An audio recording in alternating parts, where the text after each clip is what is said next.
Hey y'all, welcome back to Spirit of the Outdoors, live from Mississippi. So, I have been saving.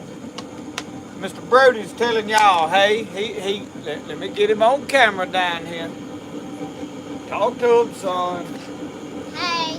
Let me strain the water off these fish right here. We finna fry some fish up.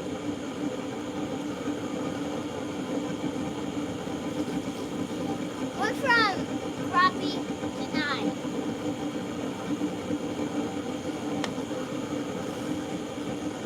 We got crappie, and I have got, watch your toes there, little fella. Step on my tippy toe. Watch back. I got two fillets off of Gasper goose. I'm gonna give them to Michelle. Now I want to try it. I have heard it's good. I don't know. So I caught a couple of nice crappie actually. Then are you gonna eat fish? I'm gonna eat a bite. I'm gonna cut a couple of the ribs out for her. That ain't it, it's got ribs. Let me cut the rib section out. I went and bought me and Brody one of them They can't bacon store pizzas. They can hear me. I died. It's not that air conditioner running.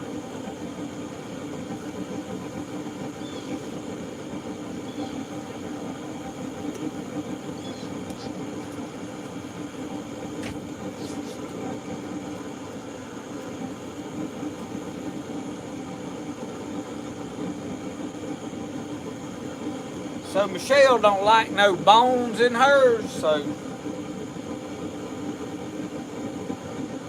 Richard too wants to know if everyone felt good today. I think I got most of the ribs out of most of these. I cut them off of the, just some of them. That is, I think that's a bass. I caught a bass today, but I'm feeling right. I felt a bone somewhere, and I don't really think it's a bone. I think it's that lateral cartilage.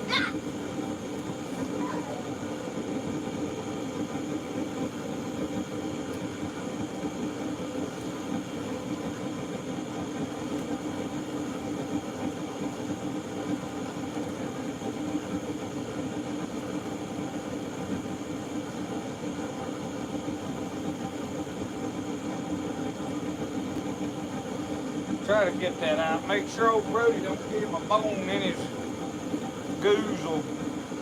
Hey y'all, they're all saying hey. Let me move over here. You go ahead and get over here where you can talk at them while I'm cutting in. This chair.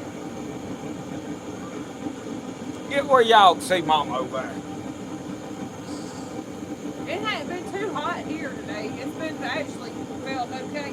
We have been under cloud cover most of the day. It has drizzled rain, so it ain't been too bad today. It's been a nice day, and I'm gonna be honest with y'all, I ain't accomplished no whole lot. I don't know why. I ain't felt like doing that.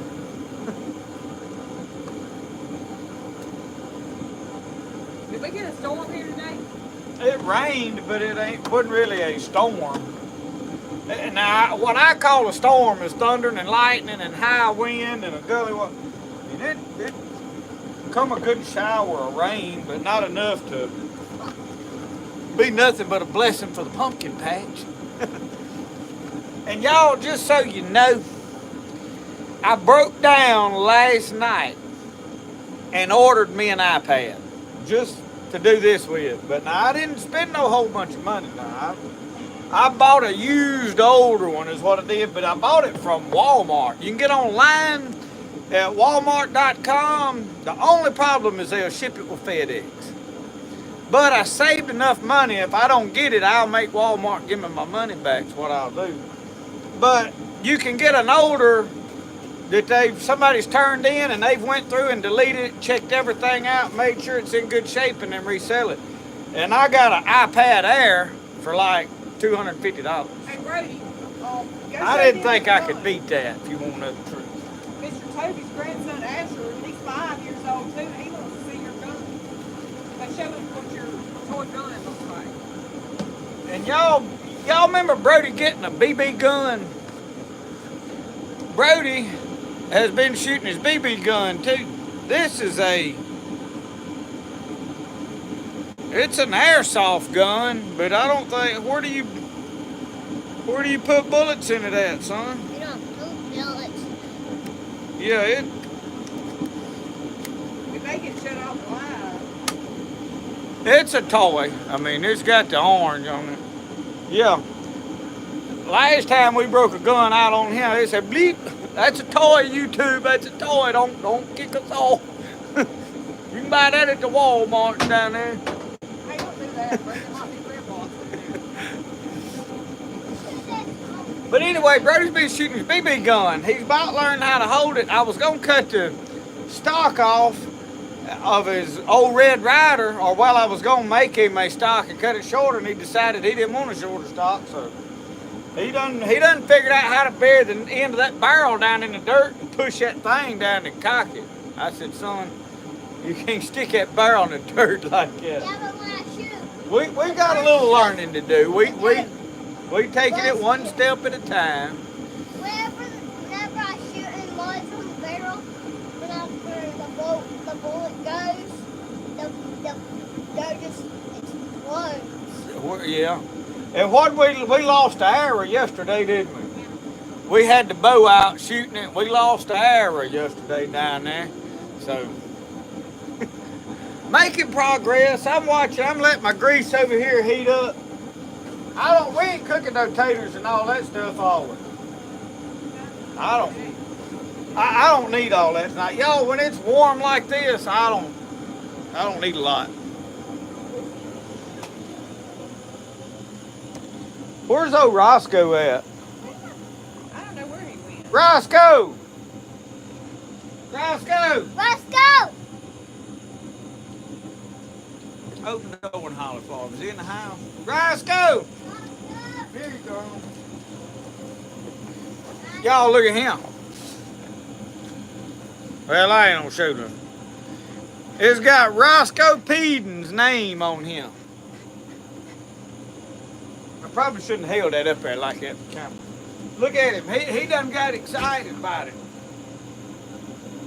It's got your name on this whole box. They ain't no telling what's in there. Look at him. Look at him. He's excited. Tilt that camera down a little bit. Split him up. There ain't no telling Uncle Sasquatch on there. You ain't even checking the comments. Yeah, I'm looking for something. Let me see.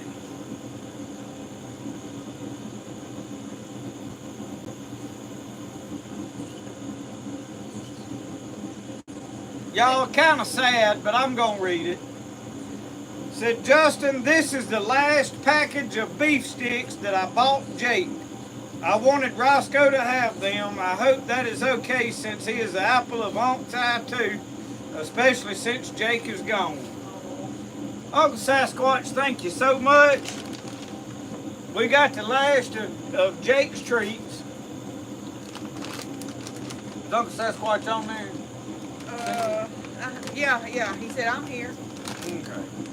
Look at that Rosco.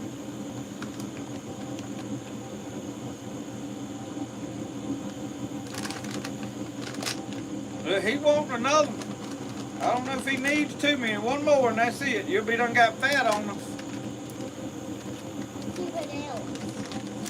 So y'all, them right there is what Uncle Sasquatch buys Jake. And I sent the last ones to Rosco. Them some good treats, y'all. You don't need another one right now. No, he don't need another one. He wants another one. But thank you so much, Uncle Sasquatch.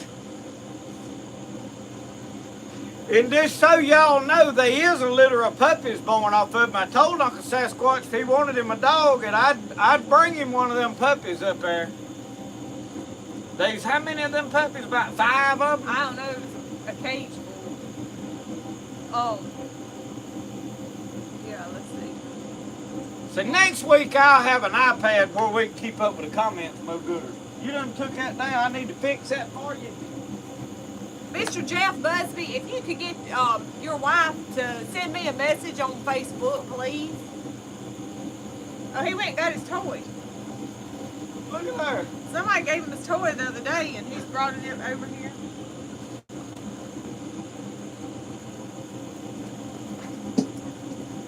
I'm gonna throw it. Rosco.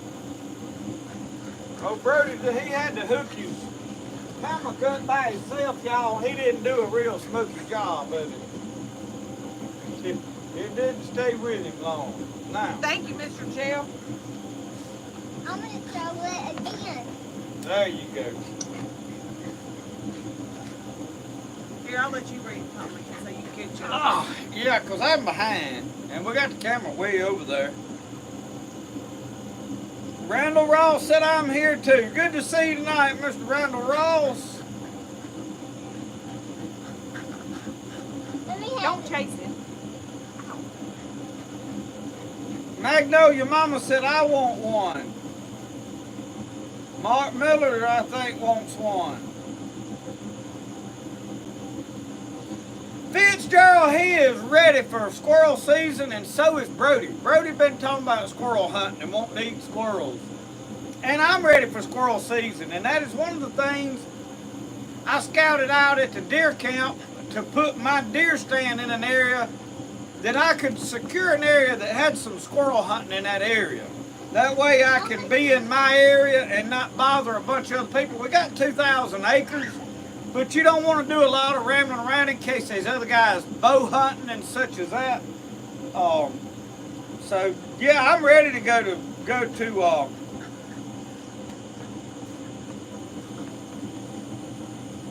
See y'all. If you're interested in a puppy, email me. Or if you got my number, you can call me or text me. But we hadn't really talked to her, have we? No, and that's the deal. I need to know that I got people that want a puppy before I go up there and tell her, hey, I want all the puppies, because I'm most likely I'll probably have to buy them from her. And I don't want to buy a bunch of puppies and then me get stuck with them. Y'all know what I mean? I'm not ready for nothing right now. I am. Oh, Lord. Rosco likes that toy now. Let me check on my grease. I don't think Brody needs no puppy. Do you? If we got another puppy, it'd have to be a girl dog. Yeah, I would most definitely want a girl if we got one, so that later on we could do our own breeding. Miss Judy Plumley, let me throw it. Well, you wouldn't want to breed him back to his own puppy, Why? would you? Well, yeah, you can do that 2 or 3 times. You can't do it very many. You can't continue to do it down the line.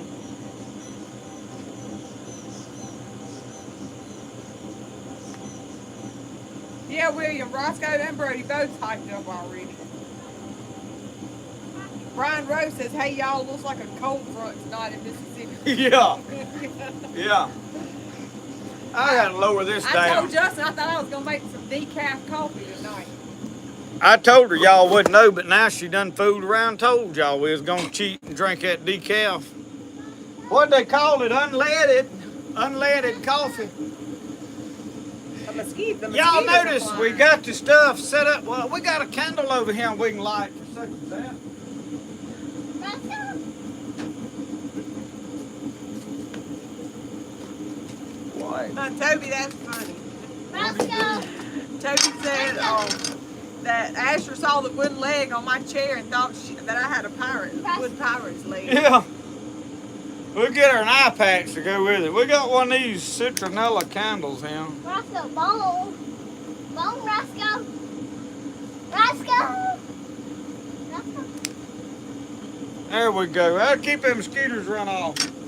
I think he's tired, Brody. Don't throw it again. He's afraid there's gonna be some groceries consumed over He here. don't want to go get it right now. He's tired.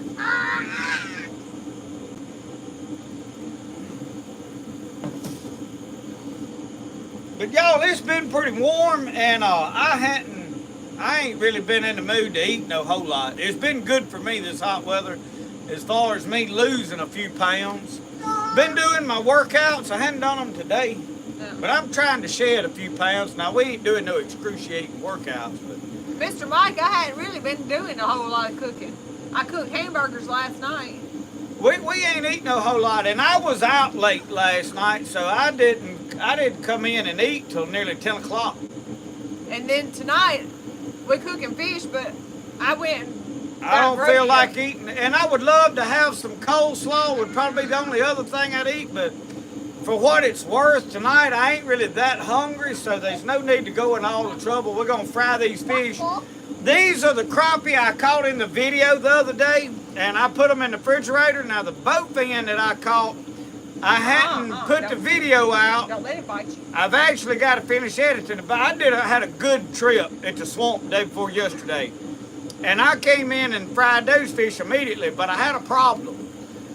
My fish died in the cooler of water I had because the water was so hot. They died before I got home. So, well, 2 of them out of 3 died. So I had to go ahead and cook at like 2:30 that evening. I was going to invite my mom and dad and her daddy and them over and cook for everybody. But when those fish died, I wasn't able to put them in my bait barrel down there and keep them alive. So today I filmed building a new bait tank, or basically a live well out of a cooler that's got a bilge pump and all that in there. And I got a bass sitting in it right now. I was making sure I got the bass out of my little pond that's back here where the TP used to be. I go down there and feed them occasionally. So I went down there and I caught a little old bass out of it, and I put him in there. And then I had got some bait out of the one, checked the bait traps and stuff, and we got some bait. But the shiners and stuff, I kept them alive in that little cooler for a while. And then I put them in that pond down here. I'm trying to get them shiners started in it. I would love to have my own place on my own land to go get shiners and stuff. So the only problem with throwing the cast net to get them is there's a lot of limbs and sticks in the bottom of that pond because it's under a bunch of pine trees. So you need to sit down and rest, son. Yeah, sit down. Let him rest. Go inside and drink your lemonade. So what folks talking Well, about? let's see. Everybody's talking about how hot it is. It has been that. Miss Janet, I've ate a lot of tomato sandwiches too, but our tomatoes is about gone. We got any of them folks watching from the Neshoba County Fairgrounds. The fair here kicked off. I don't really go to the fair. I'm not interested in it, but it kicks off. It's a huge thing in our area, and most everybody local is out at the fairgrounds. They'll stay out there till next Saturday night or next Friday Saturday. night. They'll come home Saturday morning. Some of them will be Saturday night coming home time they pack all their stuff up. They got cabins out there, and then they'll have piles of campers, and they do horse races all week. Have some fairly big name concerts and stuff. This guy right here said he was new. Said he's been watching, but this is the first time he's commented. Who's that? Sarah boy. Hey, y'all new to come, been watching the channel about 6 months. Well, welcome to the family. Anytime that I see somebody new that this is the first time they've been here or commented or watching, it's welcome to the family, because we're not just a YouTube channel, y'all. This is a family of people. We pray for each other. We look out for each other. We love each other. So it's I couldn't do what I do without all y'all. So I really appreciate you joining in and watching. Nothing but good folks here. Everybody that's on here is good, because we cull bad apples fast, Tim. Right, he's wearing Rosco game. Yeah, he'll have both of them be ready to sleep.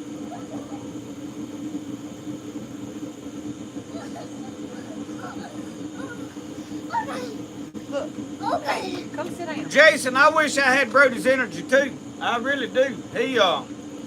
He's like a fireball. Okay. Brian Rose said he needed to send Brody a fire department shirt. You want a fire department shirt? So you work at the fire department? How you say that, Mocha alumni? Mokelumne Hill, California, Moke Hill. Yeah. Welcome. Welcome to the family. Tell them what you need to tell them. Yeah, Glenn's Outdoors. Everyone here is family. They sure are. Go tell them what you need to tell them. This is my parrot.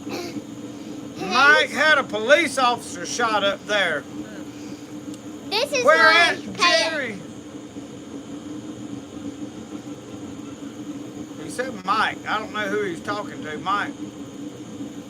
Scottsboro. We're not throwing this no more. Okay, maybe he's talking to Mike Culpepper. He's looking right at you. See, let me check on my grease. You talk to him a minute. Look, you're Brody, right. settle down, son. Settle down, okay? He's just pouring sweat. His skin's soaking wet. Sweat. Y'all, this is my parrot. parrot. 250. We need This about is my 25 parrot. more degrees on it. He said Scottsboro, Alabama. This Yeah. is my parrot. That is old Blue, ain't it? Yeah. He totes that thing around like he's about 3 years old. That's Yeah. all right. He's my parrot. He's like Calvin and Hobbes with that thing. Put this one more time. Can I throw it? That, he wore him out. That's enough. Here, might as well go put it up. You go play with it. You leave him alone, let him go play with it on his own. He took off and left with it. So anyway, what I was going to tell y'all earlier, you notice we set up a little different right now.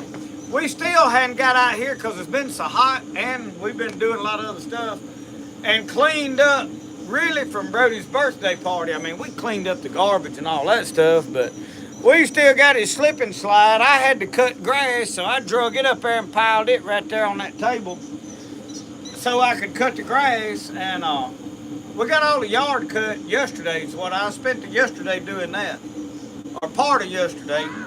It takes me about 2 hours to cut all the grass. Thank you, Jules and Shirley. I'm glad y'all watch my videos. Kip Barrier says Brody is going to mess around and need a bath before bedtime. I'm telling you Yeah. what, he will. I'm about ready for one myself. Tim King, how are you?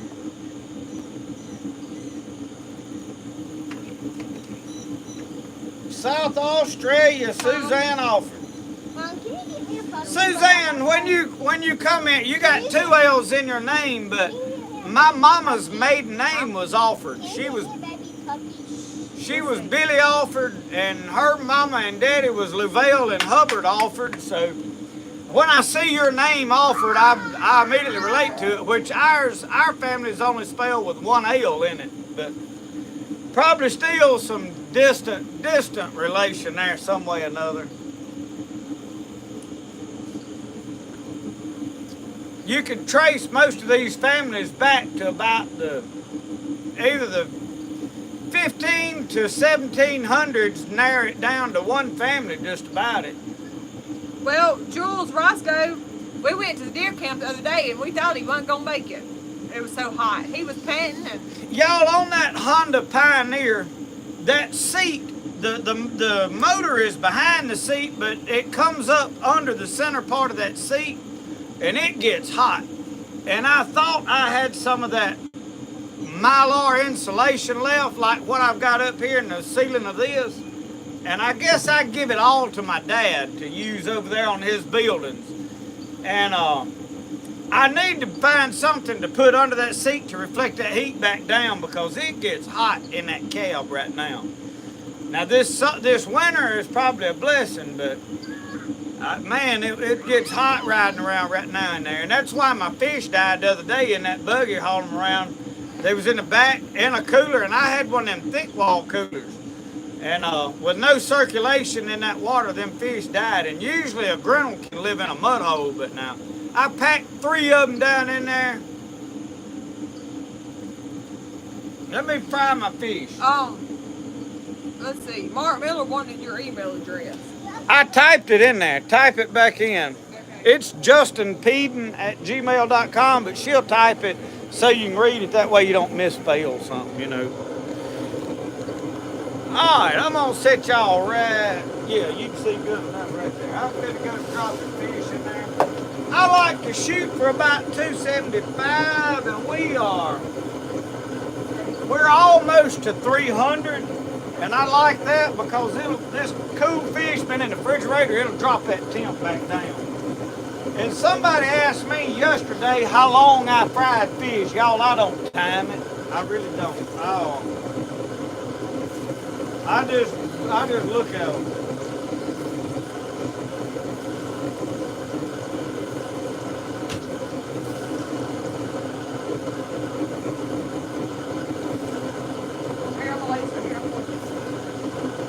Going to what? Get something to drink. Hey, I need something to put fish in.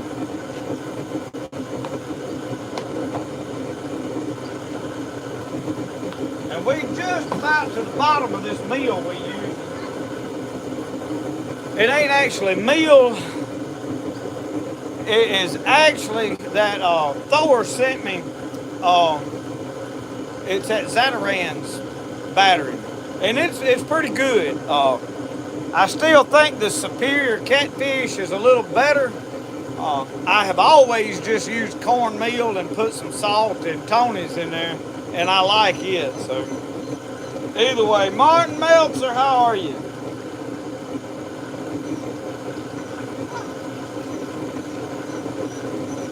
John Culpepper, it's tough on there, and I've done seen some people on YouTube mention doing something like that, and I looked everywhere. I know I have got a short piece rolled up, stuck somewhere, but y'all, the life of me, I keep stuff thinking I'm gonna need that. Well, I'll go back and use it if I can find it.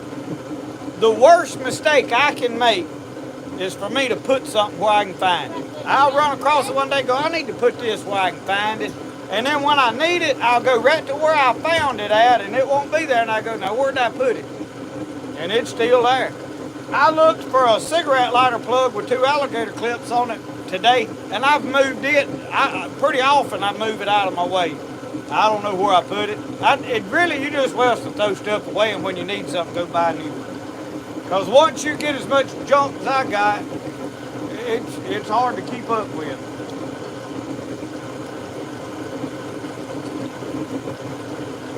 Mark Miller, we're near Philadelphia, Mississippi. We're well out of town, but it's probably about 15, 20 minutes from town. But if you figure out where Philadelphia is, you're in spitting distance in. B-Heck, we're going to get back into natural remedy stuff. It's really just now getting harvest time for plants. So usually late fall is when I start hitting that really hard. In the spring, I try to pick up and do a few of the plants that are just like springtime plants that are going to come up and fade away. Brody, that's enough. Put that ball up. Your mama done told you to quit. He don't listen to it, y'all. He come out with a brand new tennis ball. Go put that back where you got it. Rosco's War, slam out.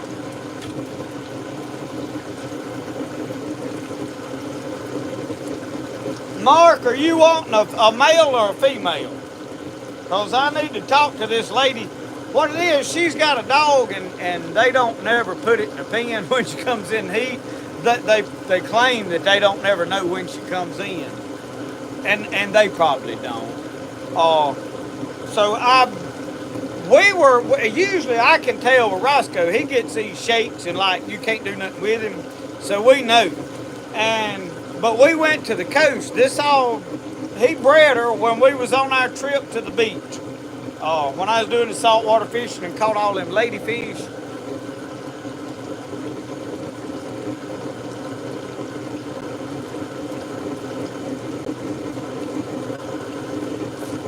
I don't really personally know any houndsmen, but now I do know some people that hunt with dogs, and I think one of my friends has got some dogs.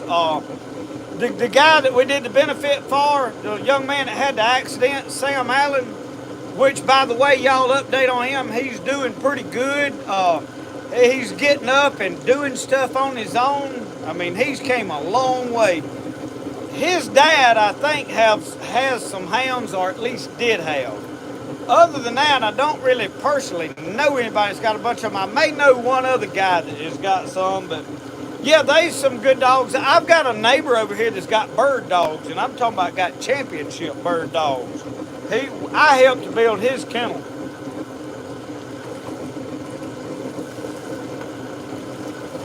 So y'all, I was talking about earlier about frying these fish. I kind of watch them. And when they start floating, I know they about done. Just lay that down over there. I didn't have as much fish in that as I thought I had. I want to try that Gasper goose. I ain't never. Let me get y'all where you can see over here. Y'all be wanting to look, I know. Look there. That right there is that Gasper goose.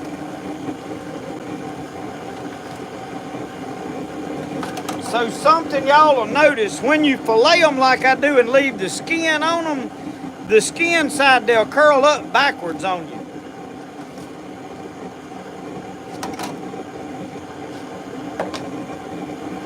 Ah, in we go.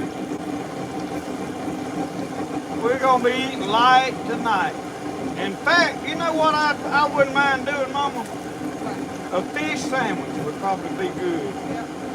We'll get the loaf bread and the Louisiana hot sauce and some mayonnaise. Well, no, I'm not sure. I was sure till I wasn't sure no more. I know. I know. And you ain't wrong. So what happened is I filleted them off of them bones. And the rib bones is out of them. But right above the rib bone, there's a little lateral bone that sticks over. Well, it's sometimes still in this fish.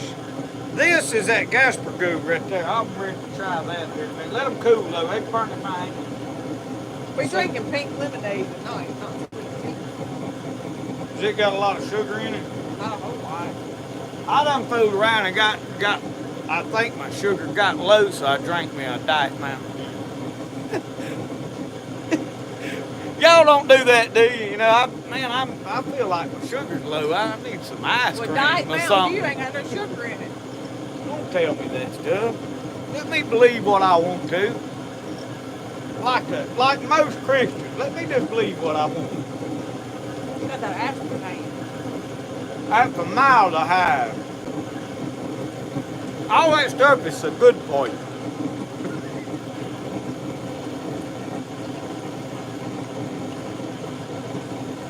I ain't had no crop in several months. And I love growing them. But this crop is pretty good, y'all.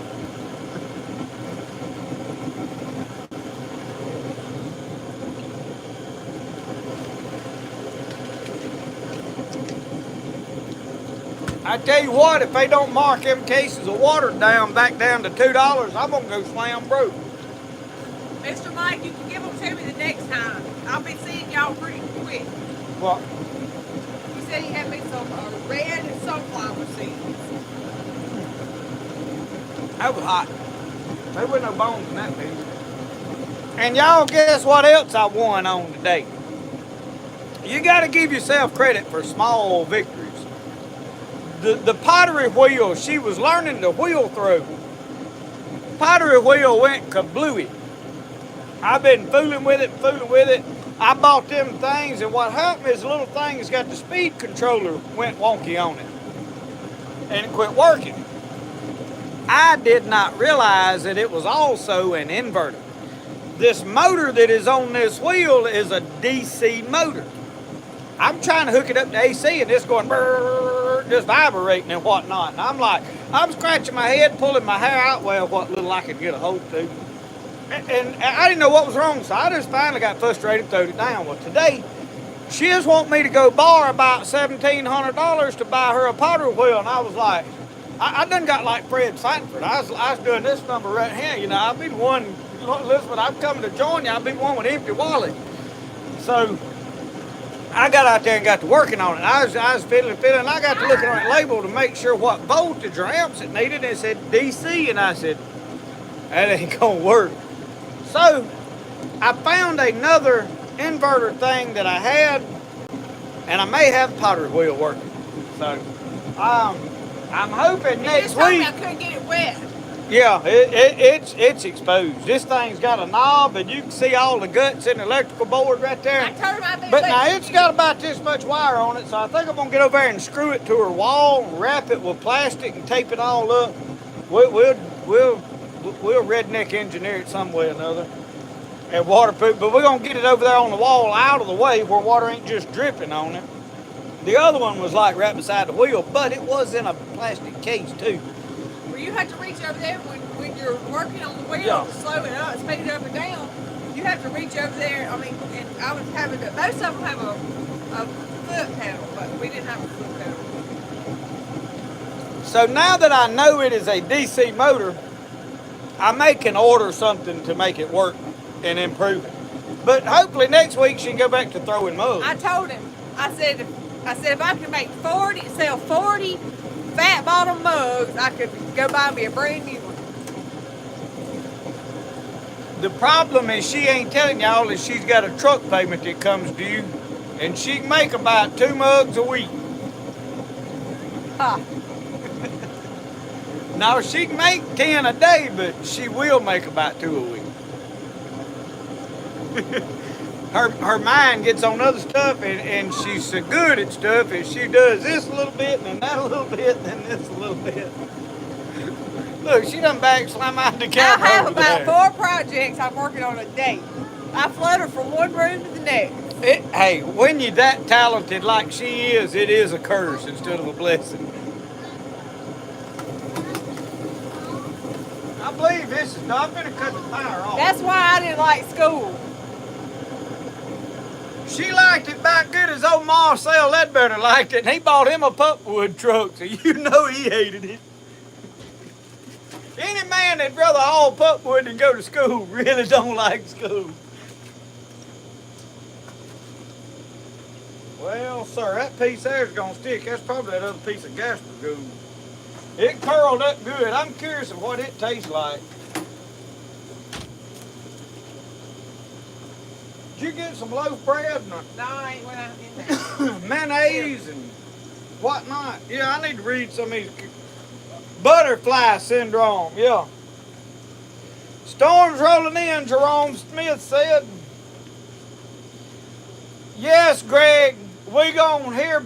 Really, we need to probably try to plan this here in the next month or so. I think now we have a lot of stuff kind of tapered off. My problem is now I got one of them light bills. It's about $700.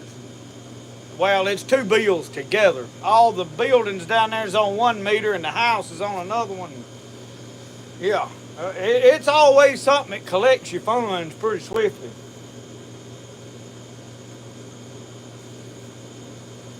Glenn's Outdoors said he's got a competition walker there, Mr. Miles Dozier.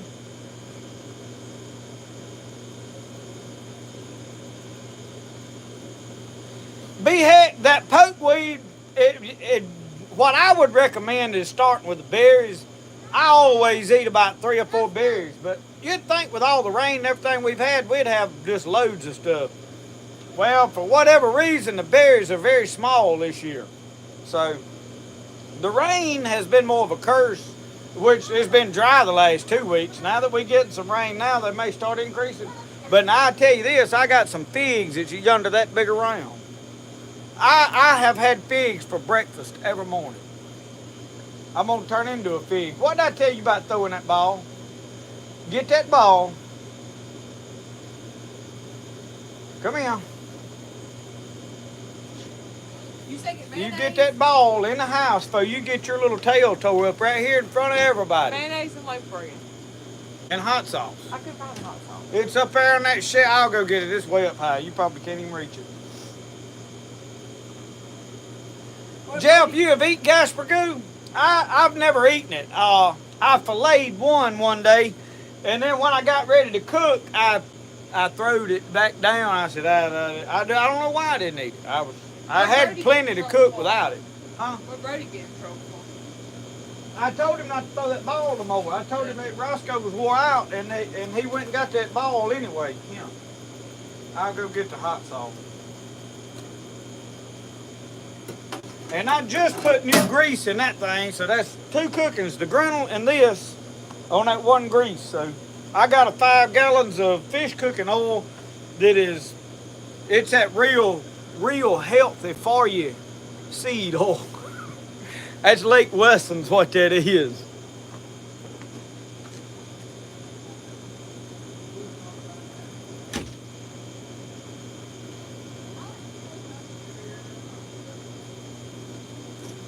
Our fish are coming in looking good too, John.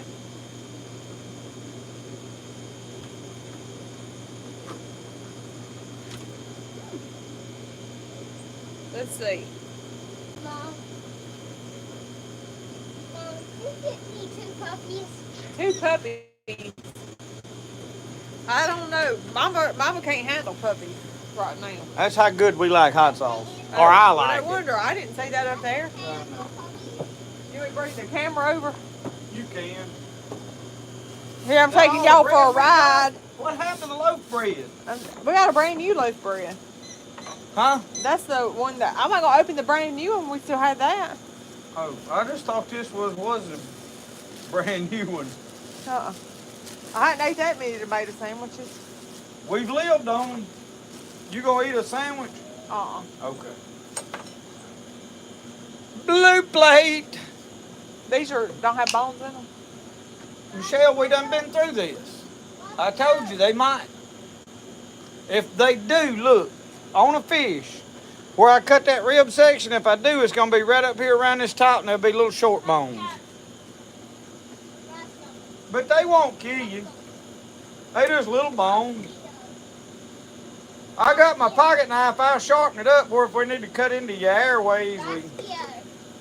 You want me to wipe it on my britches leg?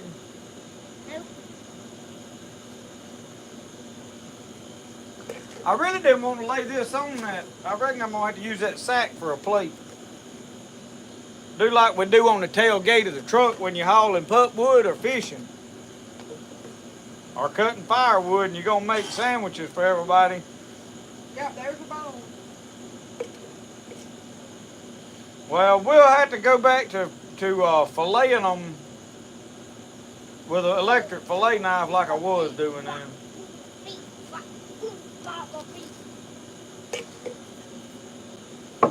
Alright. You're right there. Crappie sandwich. Man, y'all, this is going to be some kind of final wow. You hear me? I'm going to put 1 more small piece right in the middle. I can eat handle them bones. All right. Thank you, Diana. That sauce is for Justin, because he likes it real high. I still got some miles from last year. Yeah, we have made some we didn't put near about as much pepper in. I ain't that inconsiderate, but she don't eat that much of it. I eat it like crazy. I use it anytime that we make. Let me get my sandwich put together here. Mr. Jeff said his Hey. Time out. said blessing. Yeah. Thank you, Lord, for the woods and the creek. Thank you, Lord, for the food we eat. Thank you, Lord, for the fish that swim. Thank you, Lord, for all of them. Thank you, Lord, for the trees that grow. Thank you, Lord, for the white-tailed doe. Thank you, Lord, for the birds that sing. Thank you, Lord, for everything. Amen. All right. Now what? Jeff Busby said he got his cutting board in yesterday with the women's prayer on it. And we just said that prayer right He for put you. it Now, in his I account. get the words a little mixed up because I'm trying to do it by memory sometimes. But it's all about the same.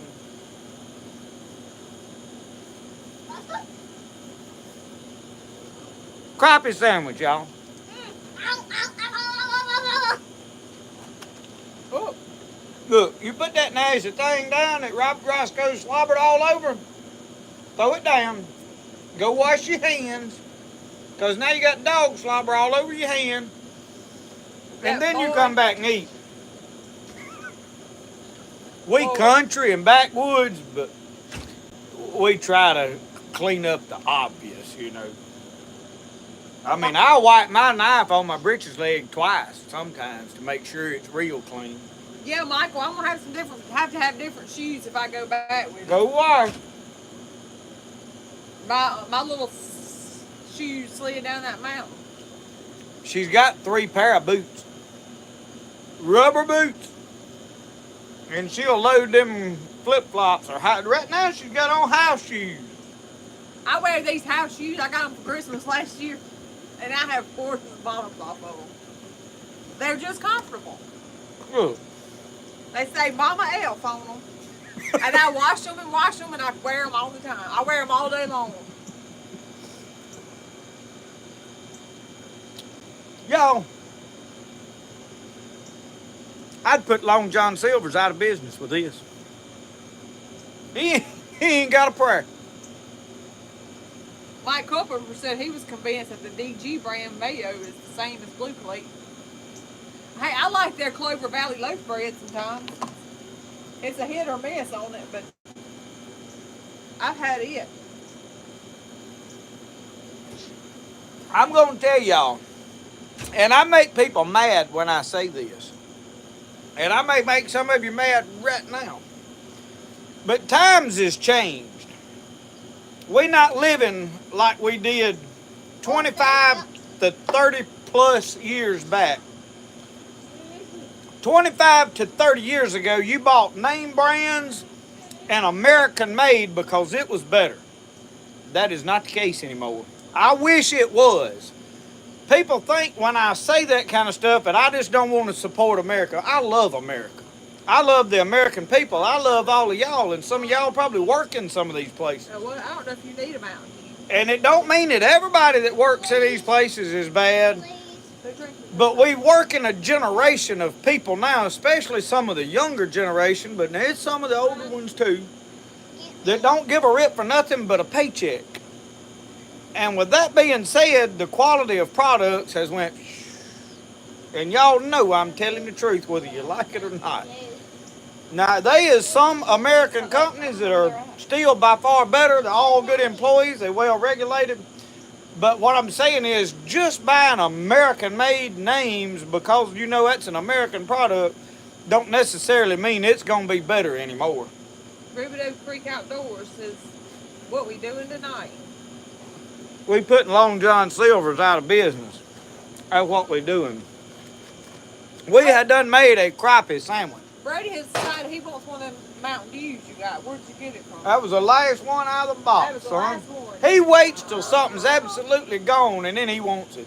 I don't know how he's so good at that.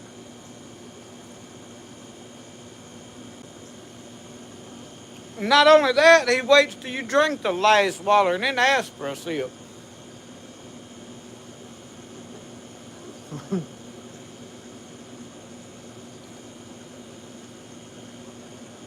Well, y'all, I'm not going to stay out here all night. Why? The mosquitoes is biting me. Oh, we got that candle lit. There That ain't no candle one. ain't doing nothing. I thought you was gonna buy me one of them plants. I'm going to go, I got an appointment in there with Matlock. All them crimes have done been solved. He solved them years ago.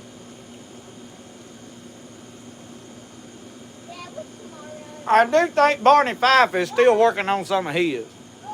Let's see. Who asked about the fish?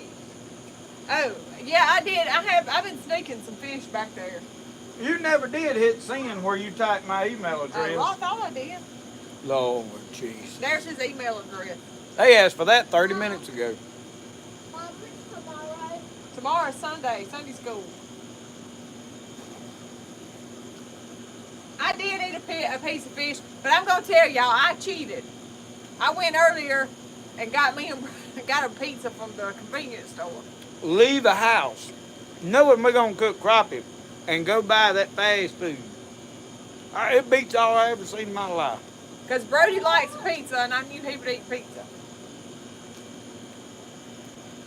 Justin likes wild game and fish, and he's eating crappie till his heart is content and his gut too.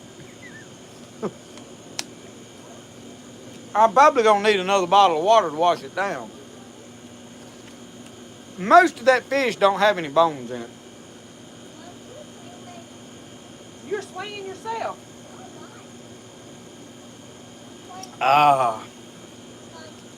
Y'all, I stay bad thirsty. I don't know why.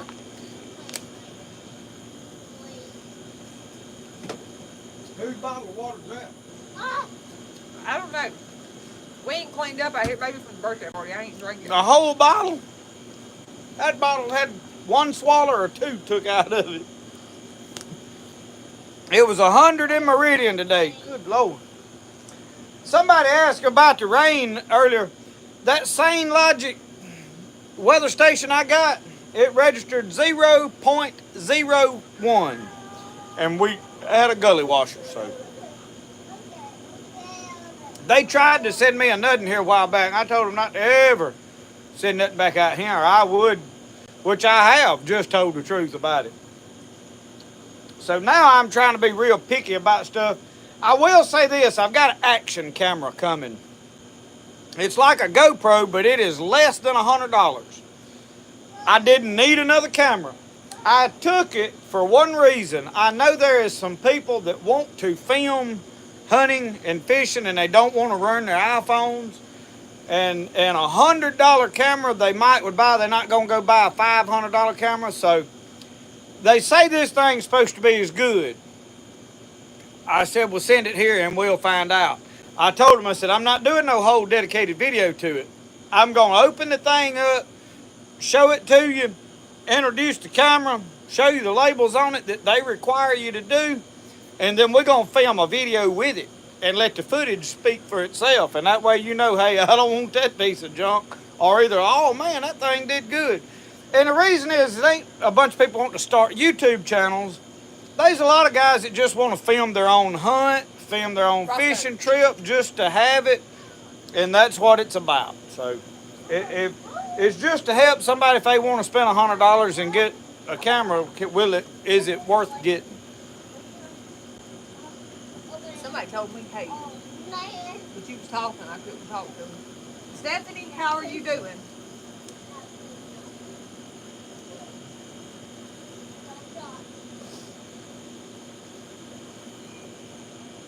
John had chicken leg quarters. Well, hang on.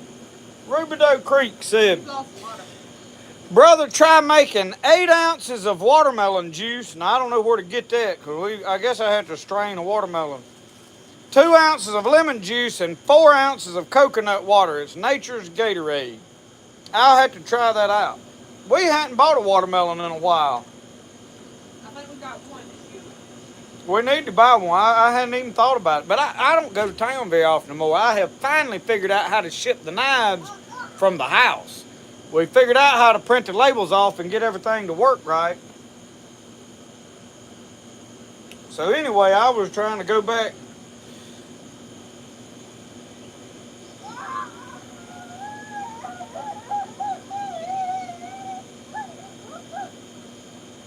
Art Living, I got an outside freezer down in my shed now, and it's working, but I don't know. They got to be working overtime.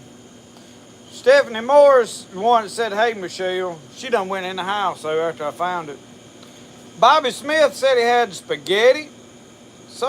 Richard T had Salisbury steak and scalloped potatoes. I like them Salisbury steaks. My mama used to buy them in something. She called them minute steaks. But they were real thin and they had a gravy over it. But she bought them, I want to think, in the frozen section somewhere, and they were actually pretty good. When my daddy was offshore, we cooked light a lot of times and just...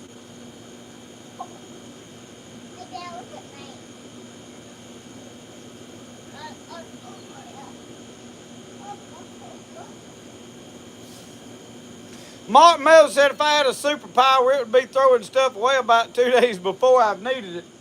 That's why you throw it in a garbage can in the shop, and you leave that garbage can there for 2 or 3 weeks, because you'll always wind up digging in it for something. I do. I'm going to make me one more of them crappy sandwiches. Brody's over there digging in it. That's that Gasper goo. I need to try it. I never did. Where is that Gasper goo? This is it. Big old chunk of Gasper. No, that ain't it. This is it. There's one more piece, but I don't know which one it is. If it's There was I think a bass in there, but I know this is it. I want to see what it tastes like. I like it. Pretty good. The texture of it is slightly different, but it is good.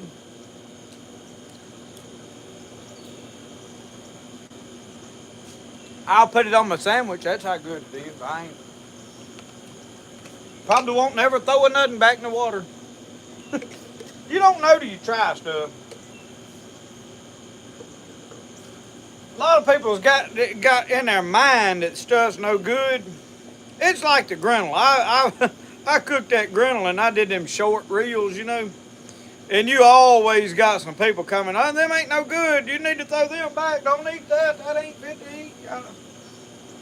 And you know, the problem is if somebody don't like it, I don't care. I mean, don't eat it. I don't want to make you eat something you don't want.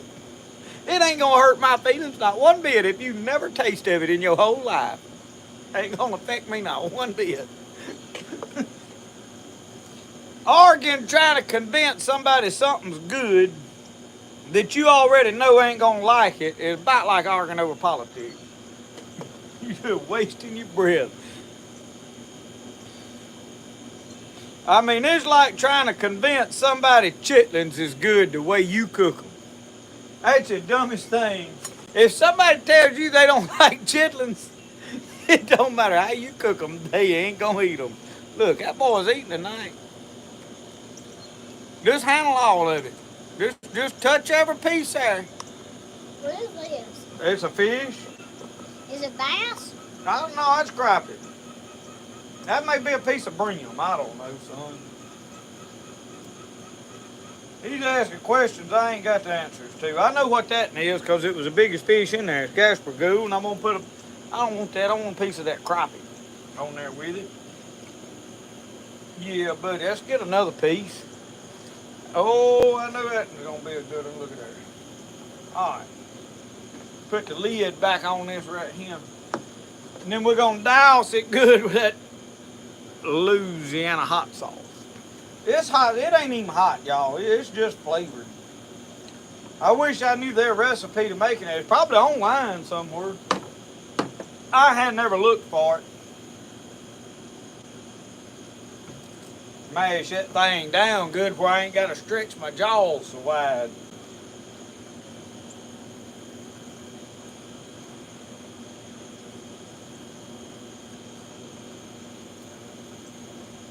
Lloyd Morris, how are you tonight, my friend?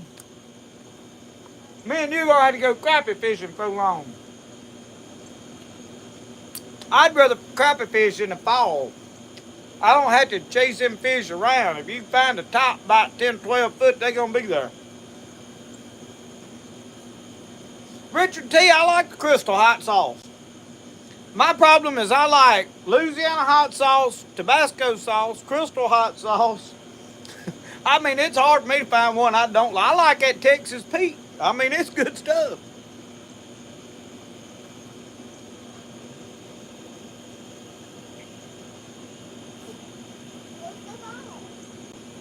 I just touched that, y'all, and I'm talking about I smeared mayonnaise all over the screen. I ain't got no another rag out here.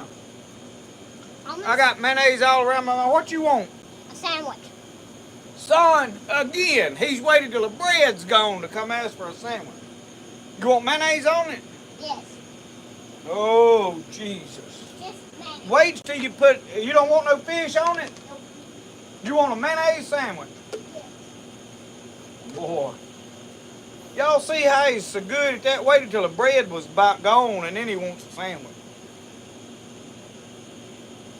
He come out here the other day, wanted a plum. I said, son, you done waited till the plums is gone. Yeah. Now you ain't gonna want that end piece. Why? I don't know. I just figured you'd whine about it. Oh, Lord. Hey, tell Mama to come get this plate of fish and carry me in. We done with it.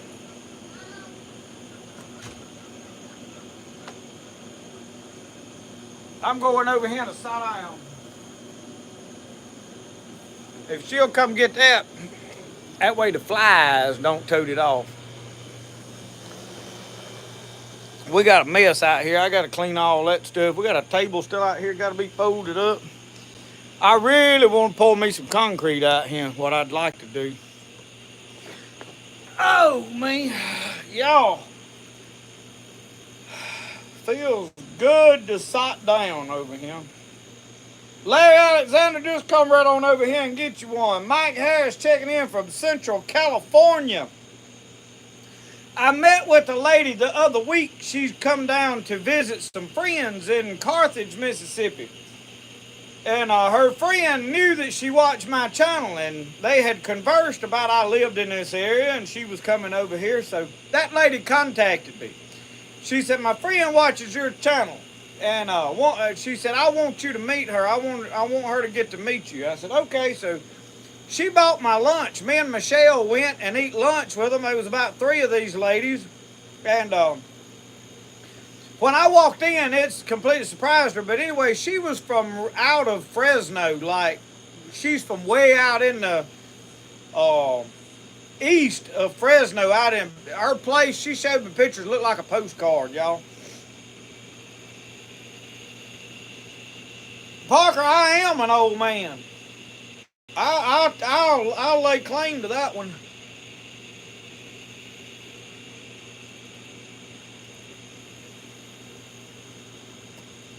Mr. Thomas Shepard, I'm good. Miss Alicia Stringer, how are you?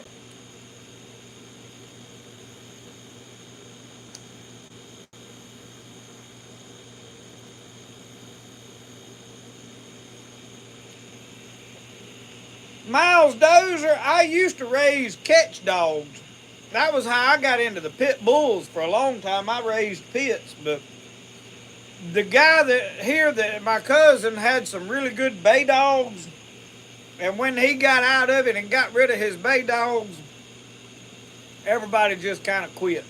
I went with another guy, but his dogs really wasn't that good. They were okay, but they wouldn't actually bay the hog. They would take off chasing it.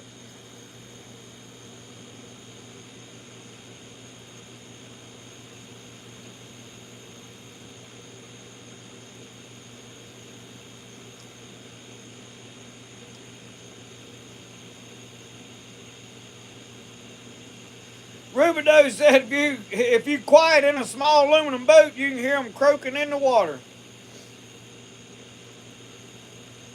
John Thomas, that's about the way I got. I've struggled this year catching some fish for a while because the water's been so messed up. Now, the catfish did good. Until I was so tickled. This week I fished hard this week, and I'm behind on my work because of it, because the water finally got right. Now it's rained the last 2 days, and I don't know. It's probably rained enough. I don't know if it may affect it a little bit.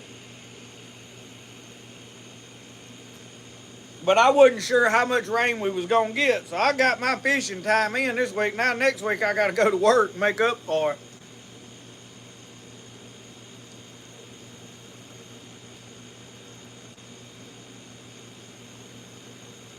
Lord, I'm way behind on comments. Gasper goes good, Jeff. But you put enough hot sauce and mayonnaise on something, it's all good. Tracy Wharton, we love your channel. Watch it every day. We just ate sand bass tacos tonight on Cooper Lake in Northeast Texas. Well, thank y'all. Thank y'all for watching. Hello to everybody out in Texas. Tudor, yeah, we have a dog season here. It's later in the year, over in December. And we've got some deer camps up there that they got like 20,000 acres and they run dogs on it. I was in a club that bordered it 4 or 5 years ago.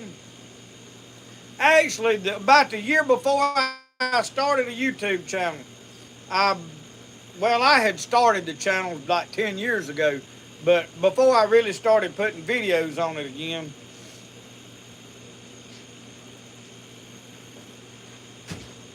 Jeffrey DeVilles, how are you? run to Mama's and get Lucky dog food.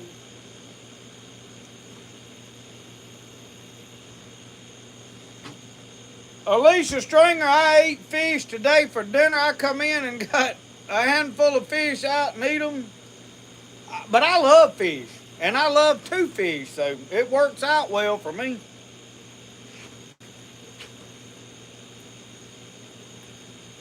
I keep developing these little holes behind my ears. I don't know what it is.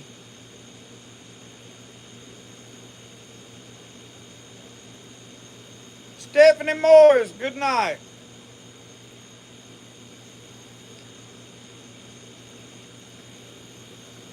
I enjoy steel hunting. Not that I don't like dog hunting. I've never dog hunted much. I enjoy the steel hunting because I can sit there and just relax. My mind won't let me be still much. Now today I have rested more today than I ever have on a day other than Sunday, probably. I fished hard this week. I worked into the night. After I come in from fishing and got through, I started to work the day I griddle fished. I got here at 2 o'clock, cooked fish, eat fish. I went down there about 4 o'clock and started to work and worked till about 10 o'clock.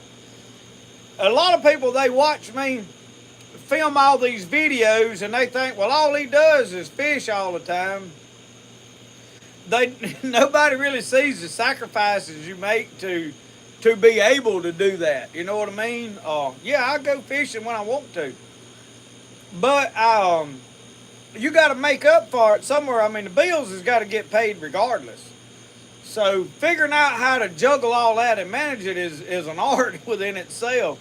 So, you know, there's some behind the scenes. I ain't trying to pat myself on the back, but it's just to give some people some insight to, it ain't all, you know, glory all the time. So today I was pretty wore out, and I had to finish up a knife that I was making, and I still got to make the sheath part. I've still got to make a sheath for the giveaway knife. That guy did claim it Tuesday. I said I was going to redraw Tuesday at dinner, but he emailed me Tuesday afternoon, and I wanted to get him his knife. I wasn't trying to look for a reason to beat somebody out of their knife, because I wanted to give it to somebody. So I have got to build him a sheath to go with it and get it shipped off, and then I've got another blade that I've got ground out and heat treated. I've got to get the handles on it. So I sat down and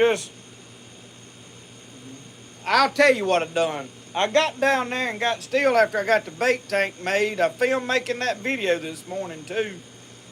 And I got to watching Jeremy Wade on River Monsters. And I went and slammed to sleep down there in that chair watching that in the knife shop. I had a fan blowing on me, and next thing I know, I had my fly trap open and everything.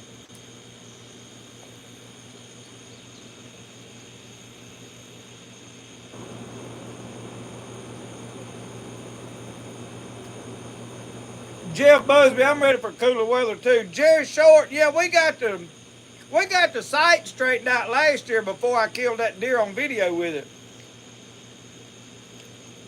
So I never did send it off and have them redo it. I got a sight on it I like, and I'm just going to leave it alone at this point. Cerebral, any updates on those I Am Simone and Mac Ray crosses? No, and I'll tell you why. I have tried for 2 years to raise some babies off of them, and them hens are killing the babies every time. So last year I left them in the pen because with some of my other chickens, they do better if I just leave them in the pen with the chickens, and they'll raise them and they do better on the ground. I don't have to put Corid in the water and all that stuff.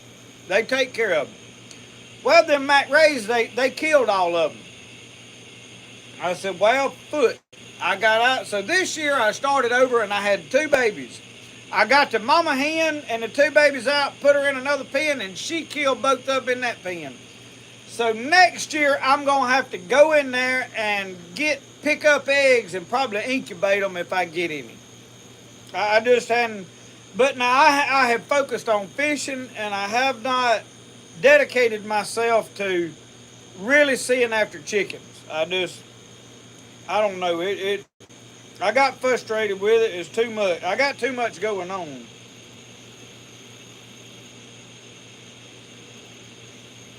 John Campbell said, bow season Mississippi's only 6 weeks away. That is right. I have been shooting the old black hunter. I watched a Native American, one of the Choctaw Indians, making stickball sticks. And I've been clamping my bows to make a bow in a vise and trying to scrape the limbs that way. But the way they make stickball sticks is how I'm fixing to start doing my bows. So I got to have a 2x4 and I got to get remounted up. I want to finish one of my bows and try to hunt with a bow I made. So we're going to see how that goes. But I have been shooting that black hunter some the last few days. And the first few shots, I lost an arrow because I hadn't shot all year. You're really supposed to shoot regularly all year long to be good. I didn't do that and probably won't never do that. So I probably won't never be good at it, but you know. Miles Dozier, that 4570, I'm probably this year going to order the kit to do away with that safety. A gun, in my opinion, with a hammer don't need a safety. They kind of got to put them on there to sell stuff nowadays because everything's so government regulated. But y'all seen a video, shooting paper, it's not been a problem. I've remembered to put it on fire every time. But when you got a deer out there and your mind is watching that deer, waiting for you to get a chance to raise a gun, back a hammer and all, you know, you go to muscle memory without thinking about it. Well, muscle memory with a lever gun don't include a safety. So I've been shooting that 30-30.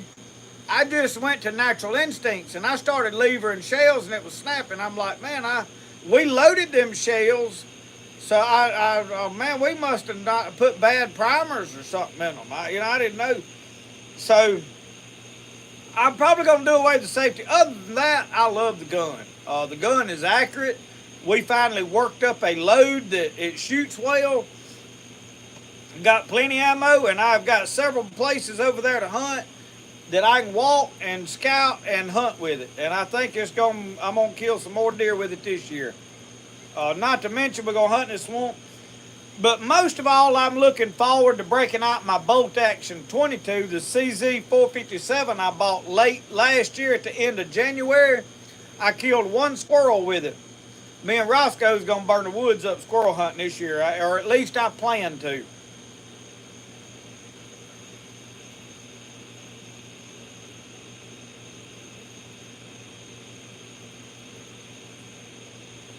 Lord Morris has been hot for fishing, I will tell you that. But now I'll say something else on here. I've got one of them Bimini tops coming for the War Eagle, so I can go get under the shade if I want to. Roscoe, I'm about full. I ain't no need me eating all this him. Yeah. How about it, son? I'm done. Ain't no need me forcing that down.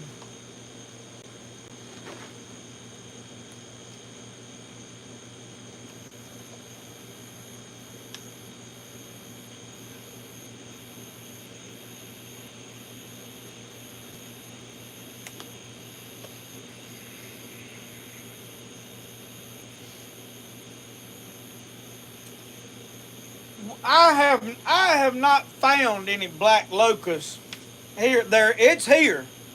I just hadn't really scouted and looked for it. I've got a lot of hickory, and I've got some Osage that I've been drying for. And hickory, I got bow staves all in the top of my rafters, so I've got plenty of wood to work with. I just need to get started doing it, and I'm gonna try to make all my own arrows. I'm going to fabricate my own tips, my broadheads. I want to make my own broadheads out of the metal I'm making knives out of, just like the Native Americans would have made the arrows, but I'm going to use like a trade point on there. And I'm going to make my own points, so.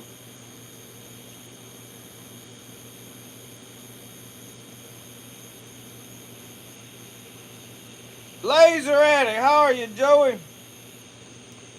Good to see you tonight. John Campbell, I got a buddy that uses a crossbow and he loves it. And I'm not one of them people that I've got a problem with somebody using a crossbow. I don't know where some people get on the idea that if everybody don't do things the way they like to do it, that you ain't a real hunter. My philosophy, y'all, and you can think like you want to. I mean, if you look down on somebody, what else? I mean, have at it. It don't bother me if you do that either. But as long as you skinning and eating what you catch and kill, I don't have a problem with it, you know. And if you're trying to feed your whole family and you need to kill one over the limit and you're going to eat it, I don't have a problem with that. I do have a problem with people just trophy hunting and seeing how many they can kill to brag about, and then they throwing it away and ain't really eating it. You know, that kind of stuff is aggravating, but there again, I ain't going to go out of my way to throw a fit with them. You know what I mean? We're all supposed to be on the same side, and I've noticed with the bow hunting world, a lot of people frown on the crossbow hunters. You know, hunt with what you want to hunt with. That's like me hunting with a traditional bow and then being a smart aleck to somebody hunting with a compound. You know, it's if I like the older stuff and can hunt with it, I do think it is a greater challenge, and I do think it's harder. But you know, I'm not going to frown on somebody else that don't do it, you know. I don't understand all that. I think people just look for something to gripe about the size of it all. Squirrel season in Southern Illinois starts August the 1st. Tom, y'all get to go early. Ours used to be the middle of October, like October the 15th. Now, I think September the 24th, I think it's the 24th, youth season opens. It opens a week earlier than the regular squirrel season, which is, I believe, October the 1st. So me and Brody can go a little early, shoot us a mess of squirrels. The only problem I have with that is what some of y'all call the warbles. We call them wolves here, or that's what I grew up. It's got a wolf in it. It's a larva from a bot fly that bites the squirrel, and you know, the neck gets all swelled up. They'll get in rabbits too. It don't hurt the meat. You can still eat the squirrel. It don't affect anything, but man, it's nasty looking.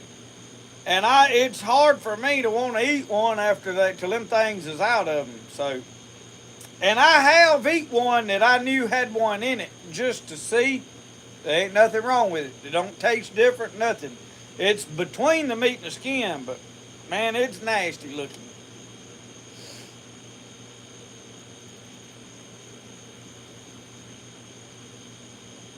Randy Beeson, I'm like you. If I got one and I wanted to hunt with it, by George, I'd hunt with it. Wouldn't worry about what nobody said. I like my compound. My whole reason for the traditional archery is the accomplishment of being able to know I did that. Getting the video of killing something with the way the Native Americans would have done it. I just think that challenge is something extra. Now, I'm going to tell y'all this right now.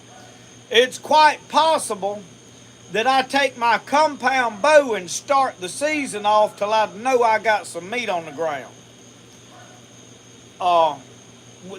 We'll just see. It depends on how comfortable I get, how well my stuff is set up. And I'm probably going to cheat a little. I'm probably going to put me some bait out to get them in my area, unless unless I really find the white oak acorns dropping and I can get set up on a trail or a crossing. And I did find a crossing right immediately down there in that little ditch I walked to the other day. So, you know, I may not have to bait up. We're going to see. But I ain't going to sit here and tell you that I ain't going to. If I need to, I will put some bait on the ground. Whatever it takes to get the job done.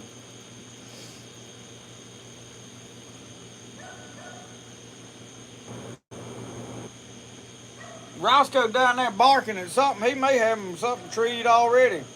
Glenn's outdoors. I do too. I hunt to put meat on the table. Now, I do hunt for the enjoyment of it as well and for the sport of it. I love to hunt. So I'm not going to lie to myself and say it's just about putting meat on the table, but now, I really like to eat wild game just like I like to eat these fish I catch. I'm doing a lot of my fishing to eat fish. Now, I have no problem if I'm on one of them days that the crappie is just tearing it up. I can quit when I got what I want to clean and eat. If I'm still really wanting to scratch that itch of catching fish, I can catch them and put them back in the water. I turned the grinnell loose the other day. I turned the chain pickerel loose. I turned the bass loose. We caught several fish I put back in the water the other day. And in that video, I'll edit it and get it out next week. I can catch crappie and throw them back in the water as soon as I get him off the hook if I know I got in the live well what I'm going to eat. You know, I'm not going to take home more than what I eat. I don't put fish in the freezer. I get to go fishing enough that I don't do that. I don't frown on other people for doing it, and I've said this several times, I'm sure. But now deer meat, I stock the freezer because you can't hunt all winter. And I ate deer meat yesterday. One night we cooked ground deer meat and onions out here on the Blackstone, and I eat the leftovers the next day for lunch. I mean, we eat deer meat pretty periodically all through the year, and we've still got a good bit. I have got to start doing more smoking out here on the smoker. I have got several hog hams and stuff that are frozen that I need to get cooked. So we got to get, I got plenty of hickory wood. I got a trailer load of hickory wood, so I got a pile of this pecan right here. So I have no shortage of wood to do it with, and I've got to make another run of charcoal here pretty quick. So I love to eat the game, so I'm hunting for meat, but I'm also doing it because I enjoy being there. I like being in the woods. It's peaceful. That's where I relax. That is where I connect. I can sit there and talk to the good Lord. I just, you know, it's peaceful. It's like being on the water. I can go sit in a boat by myself, and man, it is peaceful. Now, if I got people with me, I'm geared up trying to film and all that. I'm in action mode. And grinnell fishing is not relaxing for me. Not at all. It's a challenge. Crappie fishing is relaxing for me. So, it depends on what. Bass fishing is pretty relaxing for me because I'm not trying so hard. And we may try to hit Kemper Lake. I should have done it earlier in the year when they were spawning, but Kemper Lake is a good bass fishing lake. Local Life Outdoors, how are you, Eric? I am behind on comments. I get to talking, y'all, and I get carried away. Brian K., good evening. Man, we got pokeberries growing everywhere. Out to Yin Yang. John Thomas's squirrels is working on Daddy's corn over there. He done about bush hogged all of it because it makes him mad. But they been eating it up. Mo Rosco, he ain't done a thing about it. September 15th in Michigan is squirrel season. And I had some people, Ark Living, we call them Jack here, is what my grandpa always said, Jack, but they're chain pickerel. Because of the YouTube videos and the broad spectrum of people, I am slowly starting to refer to bowfin as bowfin instead of grinnell, because if I say grinnell, there's always somebody from somewhere else that's got to tell me, oh, that's a shoepecker, that's a mudfish, or that's a dogfish, or that's a cypress trout, and they got a pile of names and nobody's wrong. Whatever your grandpa told you they was when he caught them out of the mud hole, that is what they are to me. So, but I have learned to start calling stuff by what its name is, just to keep from having to go back and explain it in the comments 15 times. It just comes with the territory. But yes, it is a jackfish, and that's what we call it here, is a jack.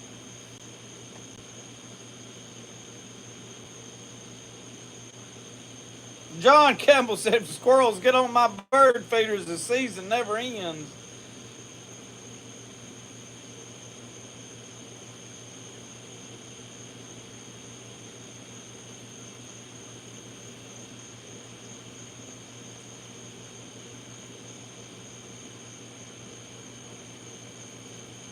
Waze, how are you? Yeah, I like to do my hunting when it gets cooler. I like cold weather.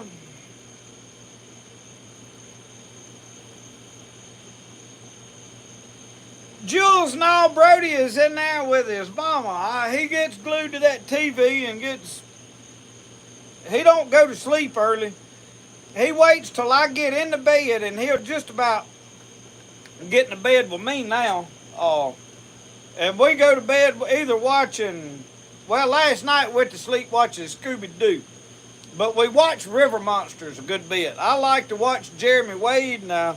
Now, I've got some problems with old Jeremy Wade. There's some things about him that I strongly dislike and disagree with. But on the fishing side of things, I like to watch old boy catch fish, and he's pretty good at it. I watched him, he's caught some lot of different fish.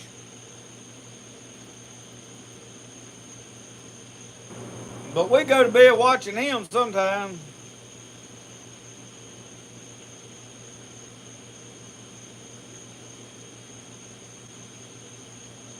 Yeah, Mike Culpepper, we usually wind up pulling a bunch of stuff out of the freezer and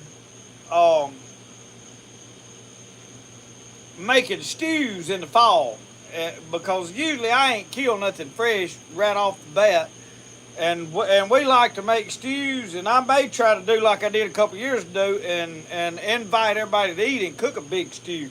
I got a wash pot over here.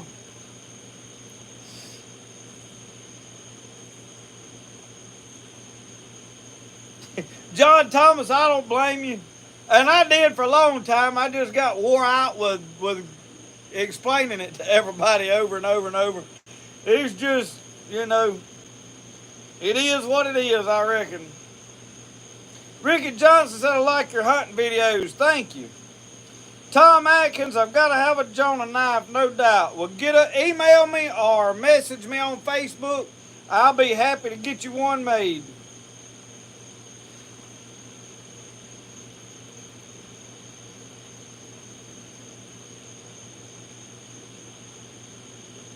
Rubidoux Creek, good night. And y'all, the last video, knife making video, I put a link in it to his creek wax, the Rubidoux Creek knife wax, leather wax. It's good stuff. I'm legitimately using it on a lot of my knives and sheaths and everything. It's good stuff. Get up with him, go to that link, and you can get that from him. Just a shout out for him, and go check his channel out.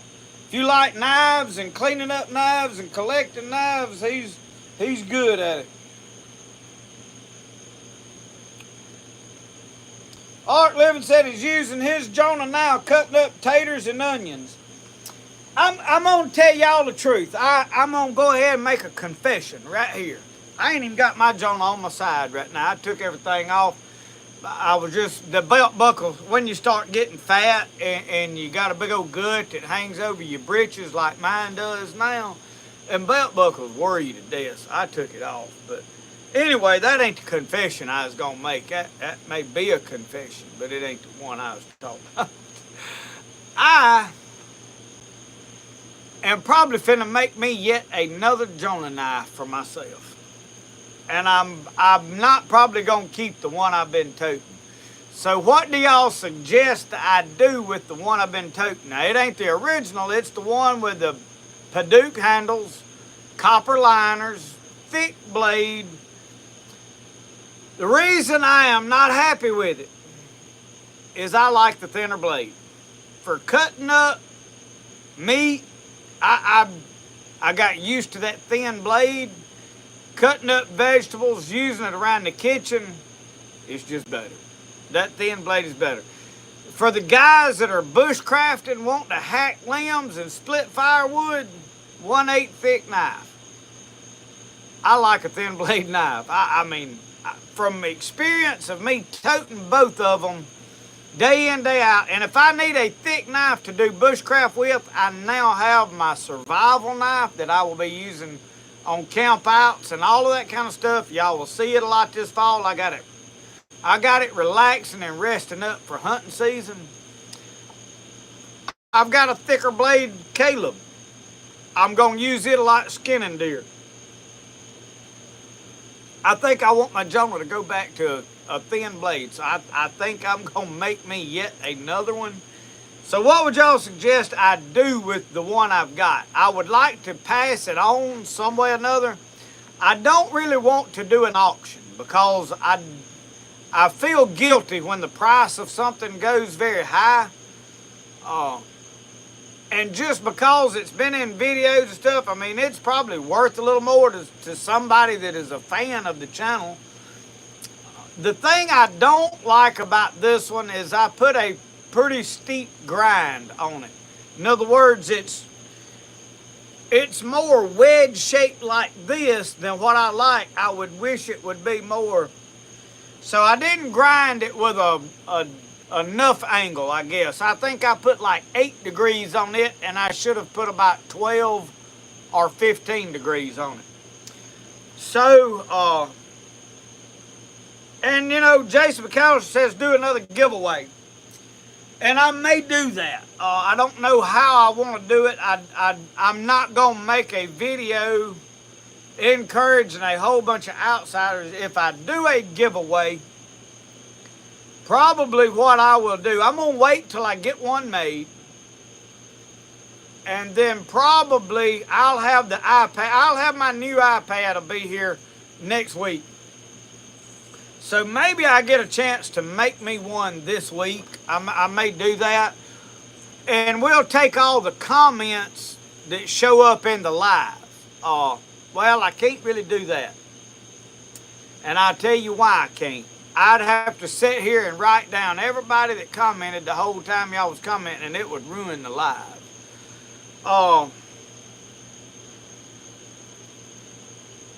And if I tell everybody on the live to comment, it'll be like a video the next day. People will. So I don't know. I guess I'm telling y'all, try to figure out how to do this. Because I want to get the regular viewers of the channel exclusively in on this and no outsiders. It ain't about me trying to grow the channel. You know, like some of the old saying, you're trying to drum up business. And there ain't nothing wrong with that. If that's what it takes to grow your channel, you know, do that. I ain't against it. But that ain't what I'm trying to do. I want to get the knife into somebody's hand that's wanted a knife. I don't know. I'll figure something out. I'll come up with something. I don't know. But I will say this, though. I do think I personally favor that thinner blade that most of y'all have ordered. I've toted the thin blade one for several years, and then I've been toting this one for several months, and I've already decided I prefer the thinner blade. It'll go between a fork. I can cut up my meat, my steak. It just cuts better. I like the thinner blade, so I'm probably finna make one. So any of y'all that are out there like weighing the option, the thicker blade's gonna cost you more anyway. But I don't necessarily think it is a better knife. It depends on what you're doing with it. Now, if I'm making bushcraft knives, yeah, it probably needs that thick blade. So that may be what I do with a lot of that thicker steel I've got. I've got a good bit of it.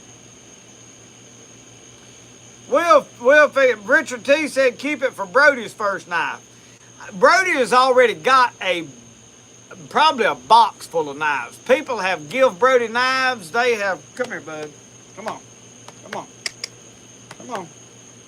Or you get here. Get in your chair. Come on. Get up here. Get up there. There you go. Brody has got a shoebox full of knives. He's got a little bitty orange knife he's been wanting me to give him.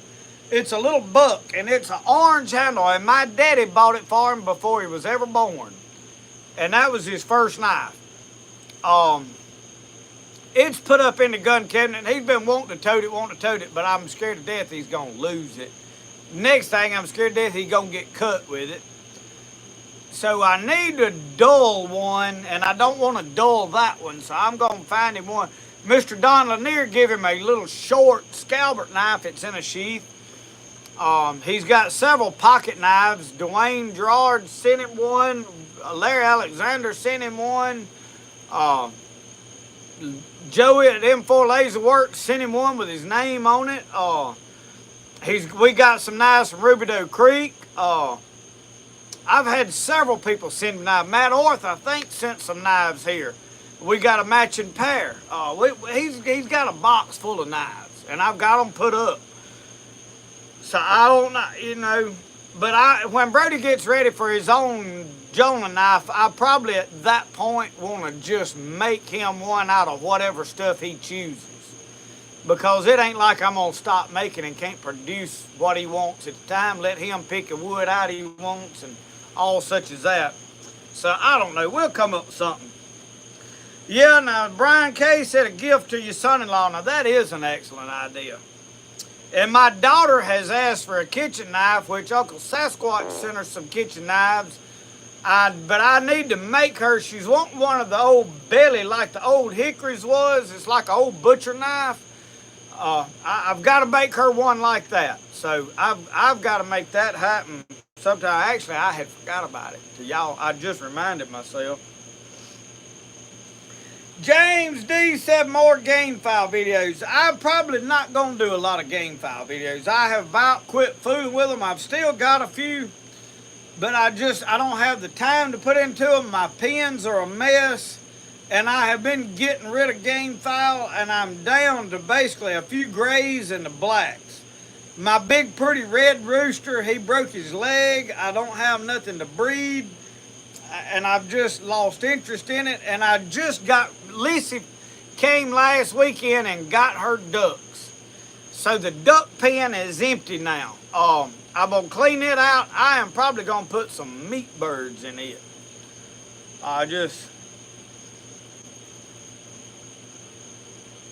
Jerome Smith, that's probably the best thing to do right there. He said pray about it. Ricky Johnson said don't worry about it. Just send it to me.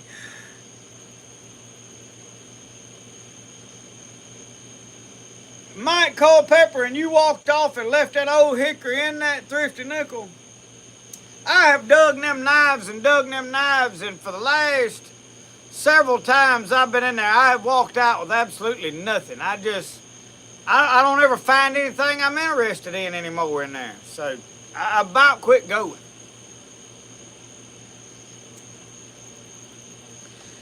Jason McAllister, yes. I am right now, I wanted to cover willow because I have a lot of people asking about pain. And I think I'm going to redo a video on the willow tree and the willow bark while the leaves are on the tree. I'm more apt to harvest bark in the winter because you don't need the leaves of a plant. You know, if you're needing pain or whatever, you can get the bark in the wintertime. But for identification purposes of the video, I'm probably going to do it now. I was thinking about this week. Yes, we've got to do some medicinal plants. And I tell you something else I'm doing. I've got to get some wood. I'm working on turning where I was making pottery inside that building. Michelle moved pottery up there to her buildings. And I am thinking about turning that into an office. All of my books are going to come down, but I got to wall that up first. So once I get all the books in there, we're going to have a desk and a study area in there because I've got to have somewhere to study my Bible stuff. But I will be able to study, and we can do some of our plant making, plant medicinal studies in there too. So we're gonna get all of that set up. But yeah, it's getting time of year to do some of that, and I've done wild lettuce to death. I'm probably not going to do any more wild lettuce right now. I know I've got 3 or 4 videos, and one of them's getting a little traction again. Everybody gets interested in wild lettuce this time of year, but a lot of my newer videos, I am struggling to get over 1,200 views to 2,000 views on a video is it. It's like, I'm hitting a wall. I used to, I could get 9,000, 10,000 views on a video occasionally. It's like now I can't, I don't know, and it gets depressing, but then again, I need to quit looking at them numbers, and I've suggested that to other people, and there I go doing it.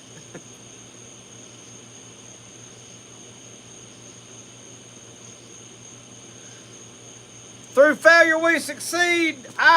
Email me or either get on Facebook. The easiest way for y'all to get a hold to me, and the thing I check the most that we can actually talk, is go to the Spirit of the Outdoors page on Facebook and message me there. I realize a lot of you don't have Facebook, so email me at justinpeden@gmail.com.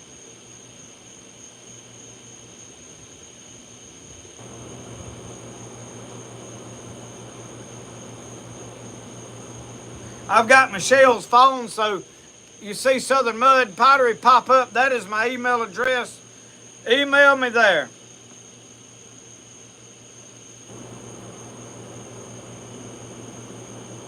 White willow, backwoods, I've got a weeping willow, and I have greatly struggled to keep that thing alive. I've planted 3 of them, and this one almost died last year, and I had to cut it way back.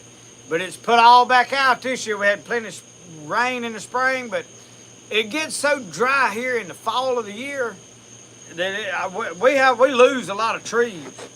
Jules, good night. Lloyd Morris, good night.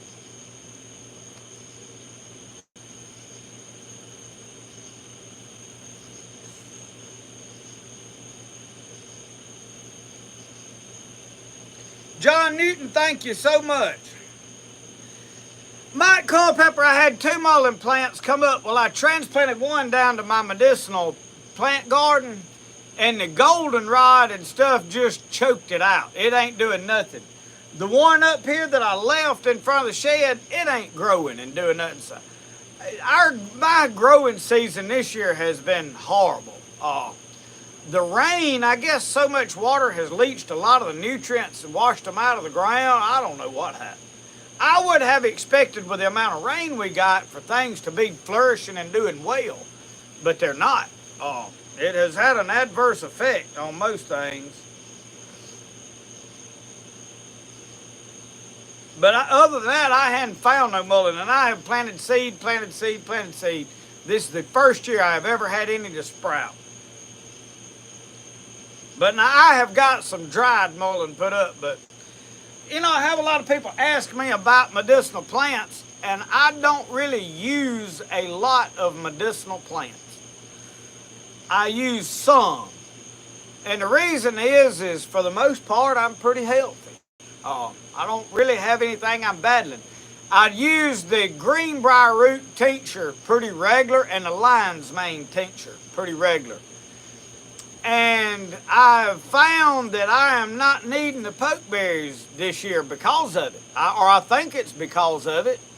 My knees ain't been hurting. I hadn't been aching this year.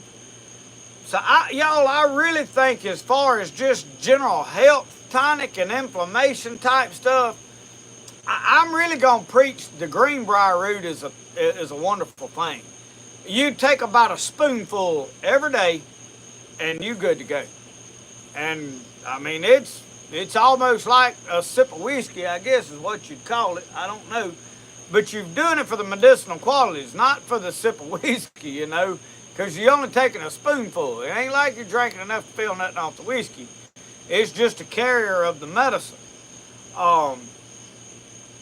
But that's the only explanation I can give you, because every other year, by the time the pokeberries start coming around, I'm like, oh, don't touch the pokeberries, and I'm eating like 2 or 3 every day, like eating them. Well, this year, I really ain't, you know, I feel good. I feel as good this year as I've ever felt in my life, I guess. So that's the only thing I can attribute it to. Now that may not be the cause. I'm not a scientist.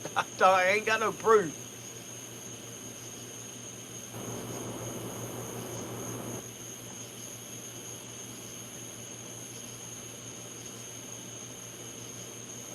Oh, I finally finished that bottle of water. Y'all, I stay so thirsty. Tom Adkins.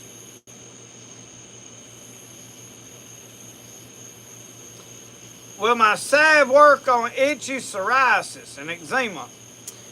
I would suggest trying it on it. It can't hurt to try and see. I know it works for poison ivy and stuff. Now, I had made some when I went to the mountains. I had got some jewelweed put in there, and it specializes in poison oaks, poison ivies, things of that nature, which would help with the surface skin irritation type stuff.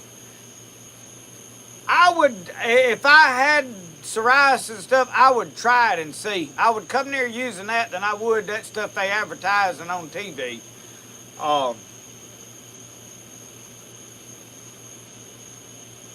Randy Beeson said he does corn silk tincture every day for prostate urinary tract health. And see, I drink the goldenrod tea for urinary tract stuff and kidney stuff. I had a lady today asking about what was good for kidney stones. Goldenrod's the best thing I know of for kidney gravel. I don't know that I had a kidney stone last fall, or was it early this spring? May have been early this spring. I was riding with Michelle to deliver pottery, and I was talking to some people, and I mean, I was hurting bad, and I don't know if I had some kind of a pull muscle. I didn't think I did, but it was right around my kidneys, and it was hurting bad. And I made a pot of goldenrod tea and drank it, and the next day I ain't had no more trouble. So, you know, I don't know if it dissolved a kidney stone or if I had an infection. You know, without going to a doctor and finding out for sure things, you don't have an honest way of knowing. But I can tell you my back didn't hurt no more. So goldenrod is a very, very powerful medicine that is, for me, I enjoy the taste of it as just a tea in the fall. And usually I mix it with rabbit tobacco just because I like the flavor of the rabbit tobacco. And it's good for your colds, flus, all of that stuff. The next thing is I always keep some bone set around. I've got a huge bone set plant growing right over here. I don't know if y'all can see it. It's that bush right there, that is bone set. And I grew it there on purpose. It was next to my gas tank that I had, that butane tank, propane tank. And it's there in case somebody's running fever. It's good for all that. It has a few other uses too. So, you know, I have done all these plants to death. At this point, me making any videos on medicinal plants, I'm basically remaking videos. But we may go through and do some of that. So I wanted to say something as we get into plants. All of the gardening stuff that I film and do from here on, anything to do with gardening, canning, homesteading style stuff, is going to go on Michelle's channel, because that is Southern Mud Pottery on the homestead. It's going to be the homesteading channel.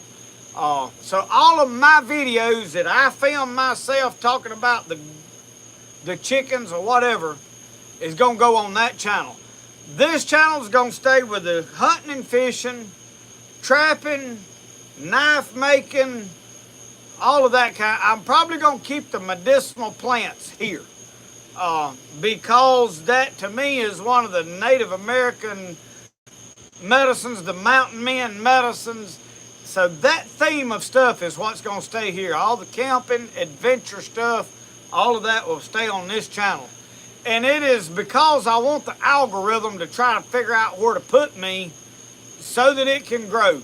We're still going to make all the content we want to make, but Michelle is not putting enough content on her channel. She gets frustrated with it. She don't like editing videos. So she'll be making her videos, her craft stuff, all that will still be there. We're not taking anything from her. We're just going to add to it, in other words. So If you're not subscribed to Southern Mud Pottery on the Homestead, make sure you go subscribe to that channel and keep up with it and watch all those videos, because some of my stuff is going to wind up on there at this point. And I just think that is a smart move on our part.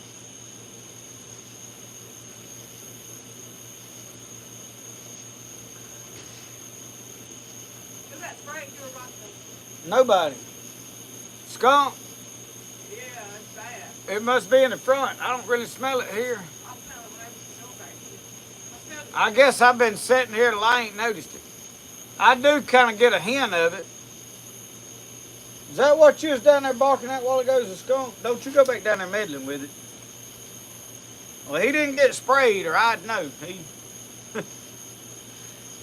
Jason said we could talk about parsley, garlic.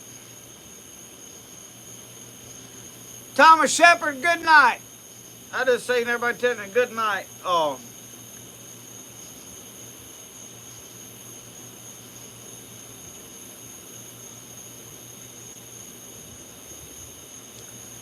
Randall Hayes said he's used Pipsissewa for stones in the body. I don't know that I've got any of that. Owen Moody, my uncle is that way. My uncle, he has to take some kind of medicine to try. His body produces them like crazy. I have literally watched him pass one while he was preaching, and he would literally stop and go, and then take off back preaching. He had passed so many, his pain tolerance had got up to where he just, and it had stretched that tube, whatever that they go through, and he'd pass them. I mean, they hurt him, but if it was a small one, he'd just grunt a little and on with his business. He's tough now. But now I looked and he had a pill bottle one day, and it was, I guarantee you, it was almost a 1/4 inch deep, full of little kidney stones.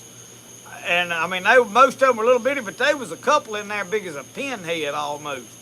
And I'm like, my Lord, you know, that's big for a kidney stone.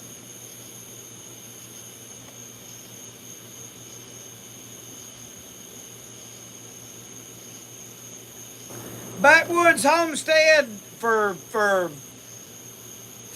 skunk spray, mix Dawn dishwashing liquid with hydrogen peroxide and baking soda. And mix all of that up and wash the dog with that good 2 or 3 times. It ain't gonna completely get rid of it, but it's better than the tomato juice. You know, we've always heard, wash them in tomato juice. It's Dawn dishwashing liquid, hydrogen peroxide, and baking soda. So mix all that up, wash the dog in that. But he got sprayed one day. He had a green smear or orange smear down his chest. It hit him hard. Hey, it sprayed his soul. Because he smelled, I mean, we washed him 2 or 3 times and you could still get a whiff of it when he got close to you.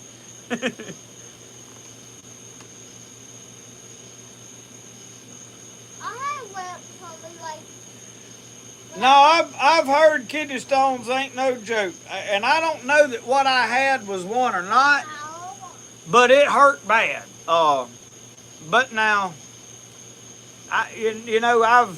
over the years, I have developed a fairly high tolerance for pain. So I mean, it hurt, but I don't know how bad it hurt. And it may have been an infection. It may have not have been a kidney stone. I ain't trying to sit here and say, I had a kidney stone, it wasn't nothing to it. I ain't saying that at all. But I don't know. I'm sure before it's said and done, I will know. But I try to drink enough goldenrod on a daily, well, not daily, but on a regular basis, that it ain't never going to be a problem. Son, you're going to tear that hammock over there, slam up. He's swinging in it. I mean, like he's going to town, son. He'll have that tore up, sure as the world. You better subscribe so I don't get it snake. Janet Culpepper said she's had 2 babies, one naturally. I say this with all honesty, I'd rather have a baby than another kidney stone. I've heard that. I have heard that on several occasions.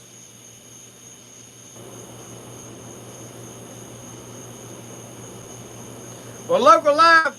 So I'd be drinking goldenrod tea like it was going out of style. I'd have me a garbage sack stuffed full of it. Had to pull that mess up by the root and tie it up in the rafters of your shed or your shop. Leave it hanging there, and you just pull you a few leaves off, make you some tea like you're making coffee. I drink it on a regular basis because it'll flush you out. And they say it will dissolve a lot of that stuff. Now, it ain't gonna stop you from having them, but it could make it a whole lot less painful. If I had them regularly, there's no doubt that's what I'd be drinking. And the reason is it has a good taste and you don't mind drinking it.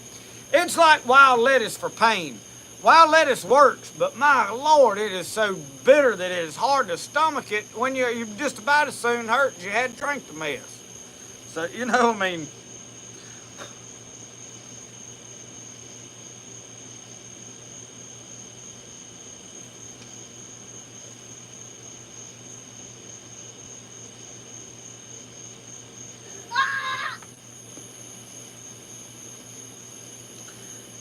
Doug Lehman said he caught a barrel full of snapper this month in Central Florida. Did you call them ladyfish as you caught them? That joke never gets old for me. You can use fresh, Mike, or dried. The reason you dry plants is so you can use them in the off season. By all means, you can take the fresh leaves out there growing on that goldenrod right now and make tea out of it. Slow down, son. Slow down. I'm looking for a bone.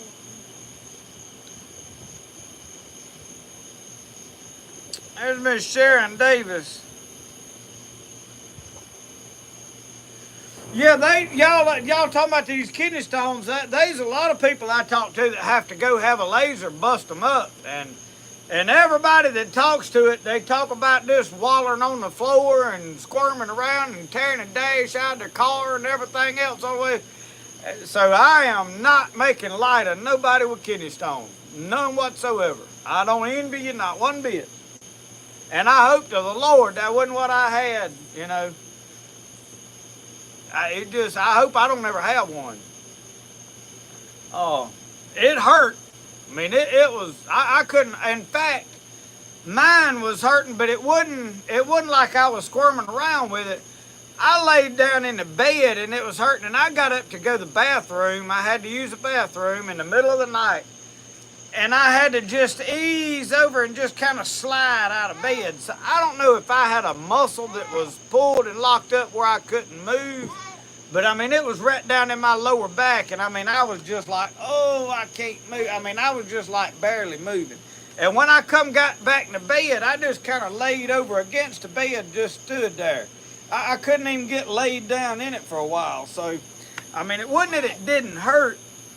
And it hurt over into the middle of the next day, but it kind of tapered off, and then that was it. It didn't hurt no more. So, probably wasn't a kidney stone unless I passed it and it, so I don't really know. What you need? I keep hearing snakes. What they telling you? They're telling me that they're down at the chicken pen. Well, go down there and run them off. Probably rats down there. I need to check on my candle here. It has been burning. Oh, it went out when I done that. When I shook it, it put every one of them out. That's all right. I think I beat them snakes to death. Owen Moody said there ain't nothing funner than riding down an old rough country road with a good kidney stone. Oh, Lord.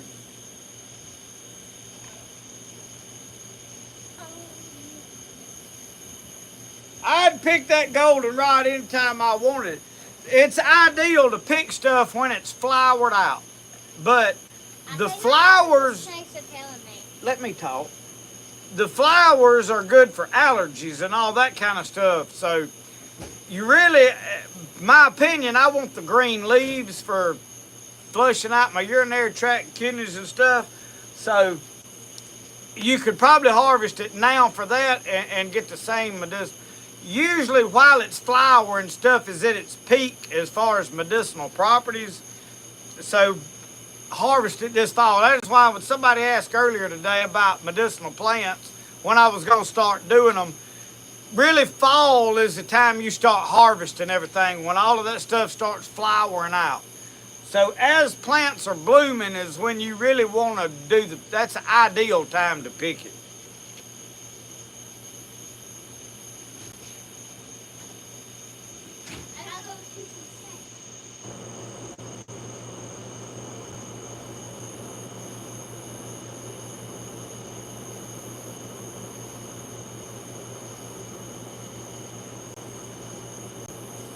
Randall Hayes said my wife drove me to the ER. She hit every pothole on the way to town. Oh, Lord. John Bright, I did not see y'all were having a girl. Man, congratulations. I have not seen that. Which now, in my defense, I very rarely get on my personal Facebook page. And I have more here recently than I have in 2 years. And it is because I can only get on Marketplace on my personal account. So I'll scroll just a second and see the highlight top few posts, and then I get on Marketplace, and then I go back to my Spirit of Outdoors page. So I don't spend a lot of time scrolling through my personal Facebook page. So that is why I hadn't seen it, but congratulations, man. I'm tickled for you.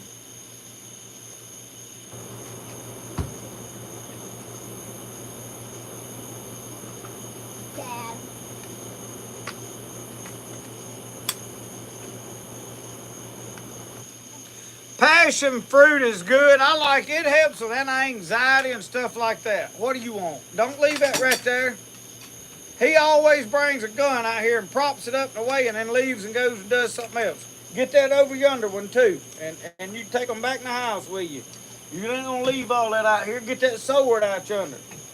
You got quit propping stuff on the ground. He props it on the table at an angle like that and then wonders why it falls over. Lay them all on that table right there. Every bit of that. Time for a break. My phone said it's time for me to quit. Local Life, what I do is after I hang that plant up and dry it, is normally what I do with plant. Now you can pick it and use it fresh. Get on Amazon and order you some of them T-balls. They're about that big around. It's a screen ball with a little short chain on it. It's called a T-ball. Order that and just cram it full of plant. And what I do, the easiest thing that, Brody, hush and let me talk, okay? What I do is I use my coffee pot. I just get the thing, however much water, usually I fill it up. I do like 10, 12 cups. Pour it in the back, just clean water, stick the pot in there under the coffee maker, and put that ball with the tea in it in there and turn the pot on and let it run that hot water down on top of it. Once it is through making and fills up, it'll get a yellowish tint. The longer you let it sit there, the darker it'll get. And it will turn to a brown tea color. I usually like to get the best flavor out of it once it is a little bit past just yellow. I don't want to let it start getting real dark like you would tea that you drink and make tea out of. I want it to still be a little more yellow than it is dark. So you just kind of watch and see how long you want it to steep. Taste of it, get the flavor you like, because I'm drinking it more because it's good for you, cleans you out, but it's not, I drink it in the winter like I would coffee. It's just a warm liquid to sip on through the day, and I just like the flavor of it. So that is kind of the benefits to it. Jennifer Homestead, how are you?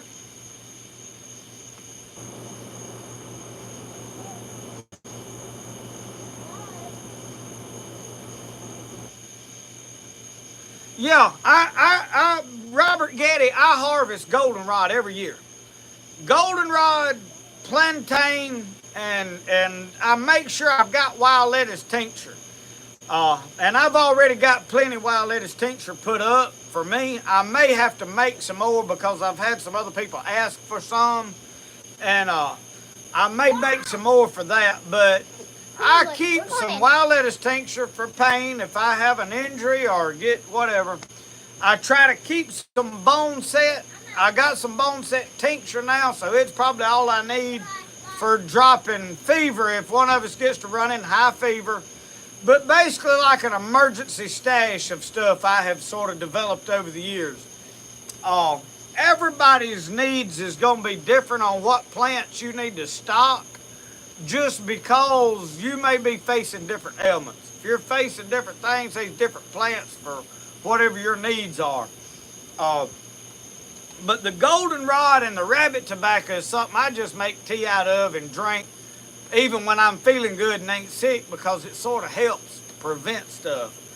The next one that I'm going to push, like I said earlier, is a greenbrier root. That smilax big root ball under there, dig that up, cut that mess up, put it in a jar, cover it with vodka, let it set 30 days, and take a spoonful every day. I promise you, after about 2 weeks of taking it, you're going to notice that your joints ain't hurting as bad. The inflammation just in your aches and pain, the general inflammation is going to taper off. This is the first year of my life that I don't hurt all the time. And I'm not talking about excruciating pain. I'm just talking about uncomfortable, my knees just hurting when you sit down and my old knees wore out. And y'all know what I'm talking about. As you get older, these things happen. And some of y'all probably experiencing it way more than I am. I'm telling you, greenbrier root. That's something that everybody needs, and be taking it just as a general tonic. The next thing is I think it helps me with my testosterone, balancing hormone levels. I have not had as much problem with anti-anxiety, needing anxiety medicine since I've been taking this. I would do the cardinal flower, the Lobelia cardinalis. I've talked about that red cardinal flower. It is a good anti-anxiety plant. And I would get these, like, if I have to go to Walmart or I get all flustered, there's a lot of stuff going on, I'm having problems I can't figure out, and I get frustrated, I'm starting to get aggravated. That tea out of that plant would help me. It ain't just like, ooh, okay, now I feel doped up and everything don't matter no more. It's not like that. But it kind of keeps you from just snapping like this. Like when somebody says something and you bite the head off. Y'all know what I'm talking about. It helps curve that. But now that I've been doing the greenbrier tincture, and I'm not faithful to take it every day. I try to take it at least 3 or 4 times a week when I think about it. But I've noticed that and it may be my age too. I done started yawning. It could be my age too, but when I get frustrated, I'm able to sit down and just calm down and not just snap and get frustrated and angry. So it remains to be seen.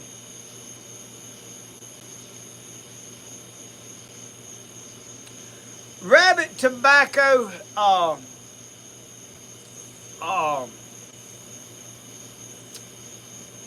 it is called Sweet Everlasting. It's got another name I'm trying to think of. And I can't think of the scientific name right off the top of my head. Some of them I know well. It's got nagphalium. It is a nagphalium plant. I think it's, what I have here is obtusifolia is the next name. Look that up, but it's Sweet Everlasting or rabbit tobacco.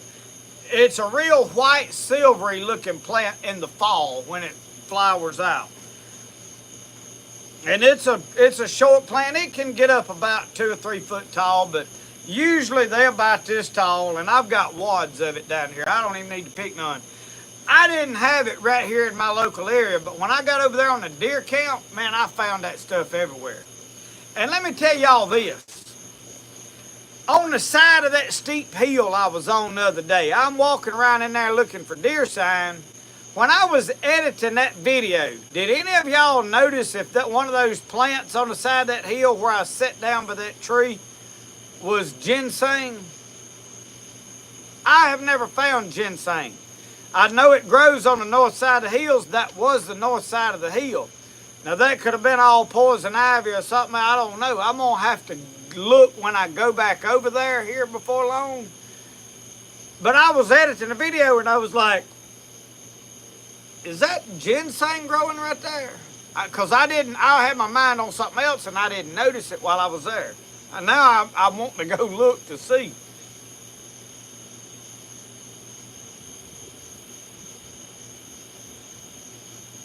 Kathy Deals, I agree with you. Local Life Go, that greenbrier root, we have it in abundance here. If you ain't got none, I can send you some. I have got several things I have got to box up here in the next week. I owe Mr. Larry Alexander a bottle of medicine. And Mr. Larry, I apologize, I still ain't got that in the mail. Rosco, sit down. I've got, I've had too much going on. I've got to settle down and get some of this done. Son, please leave me alone while I'm trying to talk. What do you need? What do you want? He don't want anything. He just wants to...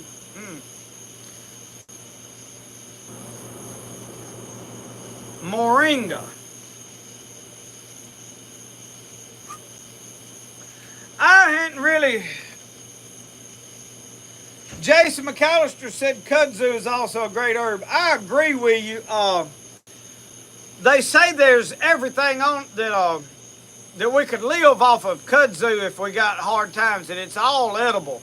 They even make the roots and stems, some of it, they make a flour substitute out of it. I hadn't really learned how to do all of that, but I need to study up on a lot of that kind of stuff, and we need to go over learning a lot of that this year. Instead of just trying to make a whole bunch of random hunting videos. But the problem is I have to video what I'm doing, and I got to make my knives, and then I got to build 2 shooting houses. I got to get all the patches planted. Me and Brody is threatening trying to make a dove field right out here beside the teepee. There's a garden spot, and I've always been able to get doves to come on top of this hill. And there's peas out there that dried up, and we're going to bush hog them. I've got to get my seed out of them. And I guess I got red bugs sometime today because my ankles is itching, y'all. That is what I'm doing. I went and walked around in the edge of the woods with Brody yesterday with a BB gun, and I think I got red bugs. But anyway, I was going to say Thor the moringa. My problem is that I'm only interested in plants I know I can find locally, because initially what I am doing, and y'all have got to do this for your area as well, is I'm trying to learn if things go bad and I have to survive off of this land, I want to know what's right here in walking distance. I'm not worried about something I've got to order online to get to use. Not saying that it's not better for you to use that than a medicine. By all means, if you need to order a medicinal plant, if you got to order your stuff online. But what I am learning and trying to do is the stuff around me that I can just go forage and pick and find. So that is one of my thought processes on what I'm doing. Jeff said, now we all yawning. Well, Mike, it probably won't have the red berries yet, will it? I don't think it's time for it to have the red berries yet. It may be, I don't really know. I think backwoods I'm too late to plant anything. At this point, there's a row of sunflowers out there and 6 rows of peas. So, what do you need now? What did I tell you? Leave me alone while I'm doing this, all right? We'll play in a little bit, buddy. John, I'm mad I'm going to put plantain on them ankles. I don't know. I had some big salve. I don't know if I got them. I'll tell you what I like. My mama raised me on camphorphenique. You talking about a smell and curl your eyelids up, son. Brown top millet will mature in 60 days. Well, our season starts in 30 days. It starts the Labor Day weekend. That's the first weekend of September, ain't it? I think so. I don't think I got 60 days. I think I got about 30.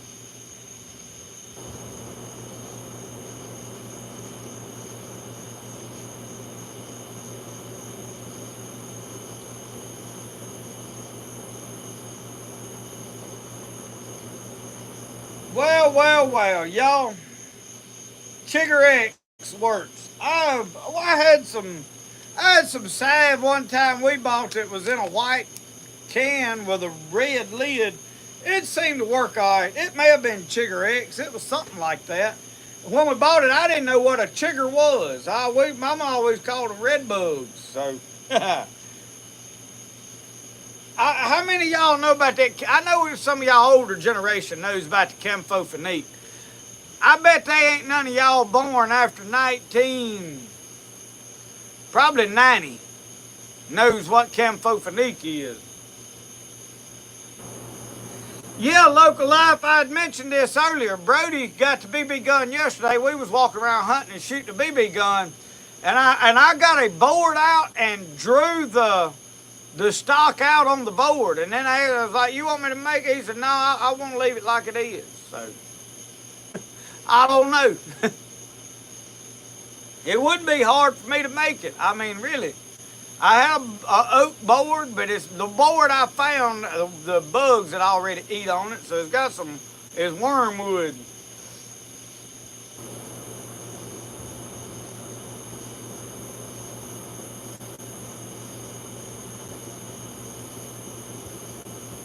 Mike Culpepper, I seriously thought about over there at my deer camp. I've got to plant a patch over there.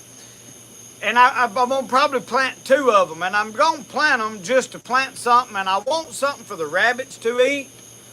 And just to have some food for them to graze on at night. Probably, I've never had real good luck with just a green field filling up with deer. I just hadn't. Not to mention, the only real time I'm going to hunt this shooting house is when Brody's with me. I'd rather go down there and hunt in that bottom. But I wanted to plant something. I don't know what I want to plant. I thought about planting part of it and just planting a corn patch and letting it make, and then you could go over there and scatter corn out on the ground, just sprinkle it all in there pretty regular. And they couldn't say nothing because you got a corn patch there. It's falling off deer's eating it off the cob and everywhere else. They knocking that on the ground. Unless you just poured a pile there. I don't know. I probably don't need to do that. I don't know if it would even make.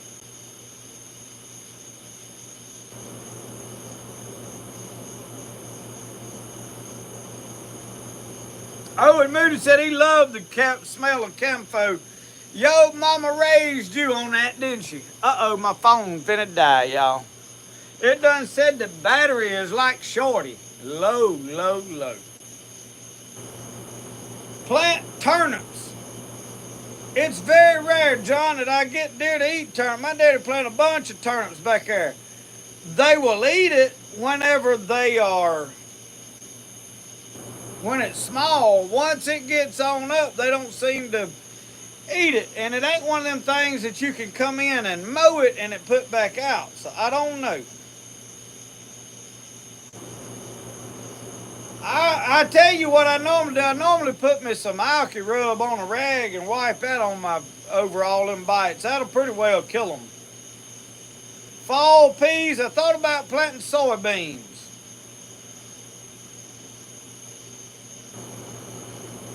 Clear fingernail polish.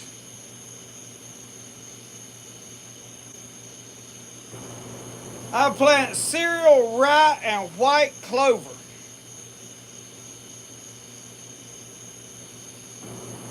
Somebody said they planted chicory. Has any of y'all planted chicory? They say the deer love that chicory.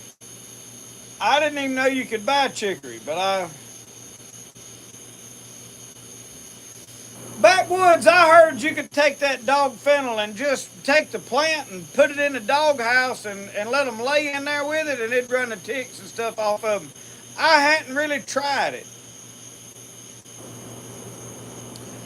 Oh, and Moody, old Jerry Clower talked about daubing that mercurochrome on old, what was it? On old John Eubanks.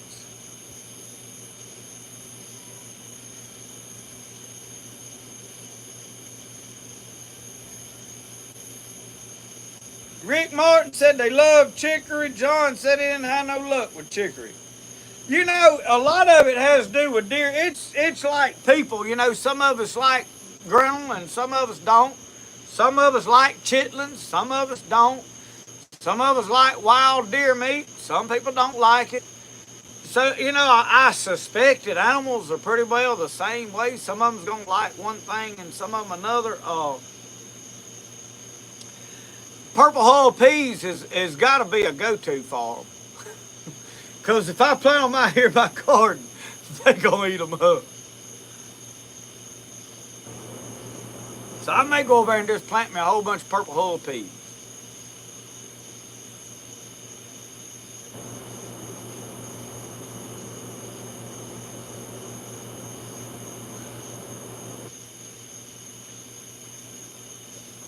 Well, if y'all was going to buy a commercial bag of stuff, would you buy a certain name or would you, we bought a lot of those different mixes. And I walked over them patches and it wasn't nothing but grass, just looked like. There wasn't no variants of anything else in it, so I may just make my own stuff. I don't know. I'm gonna see.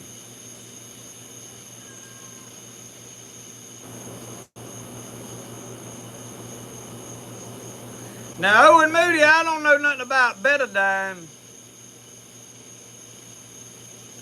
I don't know that I ever heard of betadine. John Campbell said he avoids mixes.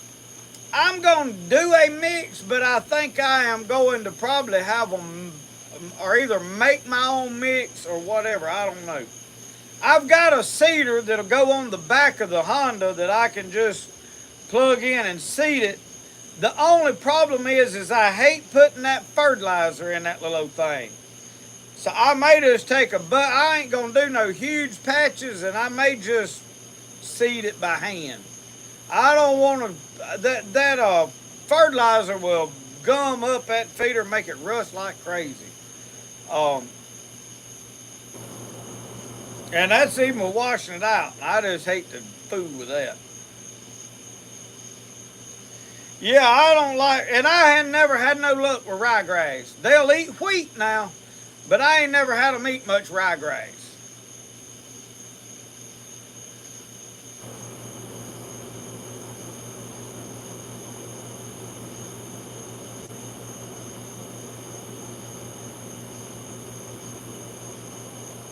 Methylate. Now, I've heard of methylate.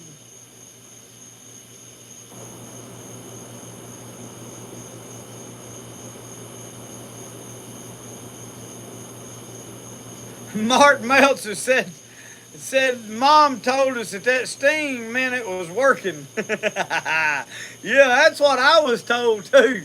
That's burning. That means it's killing it. Yeah, okay.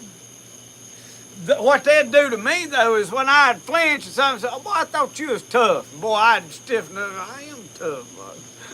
That being tough's a mental thing. It ain't physical. It hurt just the same. You just learn not to let nobody know. Buck forage oats. Where you get that at, John? He planted oats one year, Jeff. It come up out here. We like to never got rid of that stuff. I couldn't even mow the garden for it. Well, Local I-5 got 2 patches that I'm going to plant for myself.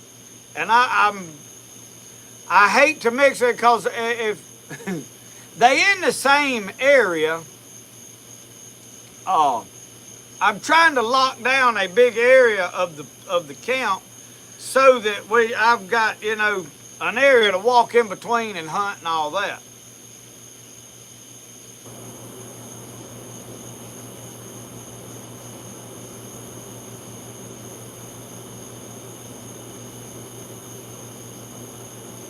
Oh, and Moody, I believe they I believe the new generation is being raised a lot weaker than I would like to see them raised. All kids now are getting petted on. 90% of them are getting raised by grandparents. The other half's getting raised by single mamas. And that's because that a lot of the men out there ain't worth knocking in the head. They won't stick around, or either a mama won't let the daddy have them. You know, you can throw the stones at whoever you want to throw them at, and there's always somebody to blame. But fact of the matter is there is a lack of a mama and a daddy raising their own kids. And then the ones that are, they want to pet on them, and oh, I don't believe in spanking, and let's give them all these iPads because I don't want to deal with them. And I mean, it's like, Brody, it gets on your nerves. I'm trying to talk to y'all and do this live, and he's steady right up here wanting my attention. And don't think he don't get plenty of attention. I try to give him, but now I spend a lot of time working that he's doing something else, so I have to give him some special attention. But I hadn't tried to put him on Ritalin to calm him down. I mean, he stays wound up like an 8-day clock. But I ain't going to put him on Ritalin. Let him be a boy. Let him go get it. And I notice, and here's the reason I am against a female raising a boy by herself. I realize a mama's got to do what she's got to do, and my hat's off to her for getting it done. So I ain't mad at her, but this is why it's turning out to be a bad thing, in my opinion now. I watch Michelle. Oh, don't let him go down to the woods. Oh, don't get out there and get on the snake. Don't do this and don't do that. Don't get in the wood. Don't mess. And I'm like, leave him alone. He's got to learn. He needs to go be barefooted in the woods. He needs to go do this stuff. He's got to learn that things hurt. He's got to learn that them walls sting, that them ain'ts bite. There's just lessons that a boy needs to know. And when you protect them from all of that stuff like a mother's instincts is going to want to do, well, you wind up raising a real weak generation of boys. And that's what we got now. You look on the internet, and most of them just soon tote a purse as they had a pocket knife. That's just a fact. And it burns my hide. When I see one of these feminized men, I'm telling you, my blood boils. I can't, I don't like it. I can't handle it. Petey Freshire, we have eaten some crappie sandwiches covered in hot sauce. My belly is full.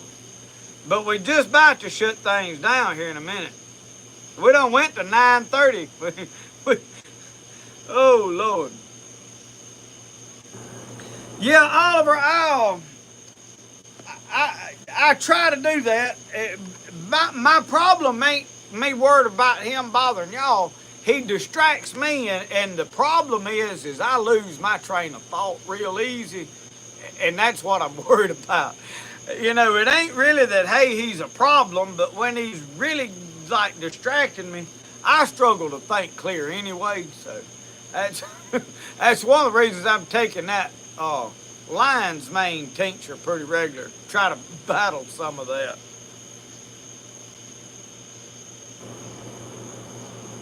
Richard T, did we run you off? Don't leave, mad. Just leave. Good night, my friend. Butterfly Farm said amen. Fat Man Adventure said facts. What is good for memory? They say that the lion's mane mushroom, make a tincture out of that. It's supposed to be good for all brain stuff, so. Oh, Lord, Larry, don't get me on these hairdos. Because it ain't just the buns on the back of the head. It's a bunch of it. I mean, these straight lines all on the hair, it's just too perfect. I don't like perfect. I don't know. I don't know how to. I'm hearing something, I don't know what it is. I don't know if it's Brody in there hollering, showing out, or the neighbors down there. I hear something.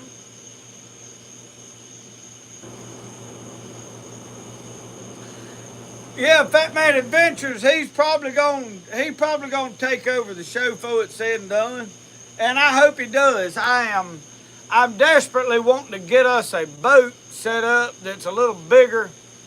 But now I've redone a bait tank. I'm trying to set things up a little different in our in the War Eagle. I got a top ordered for it.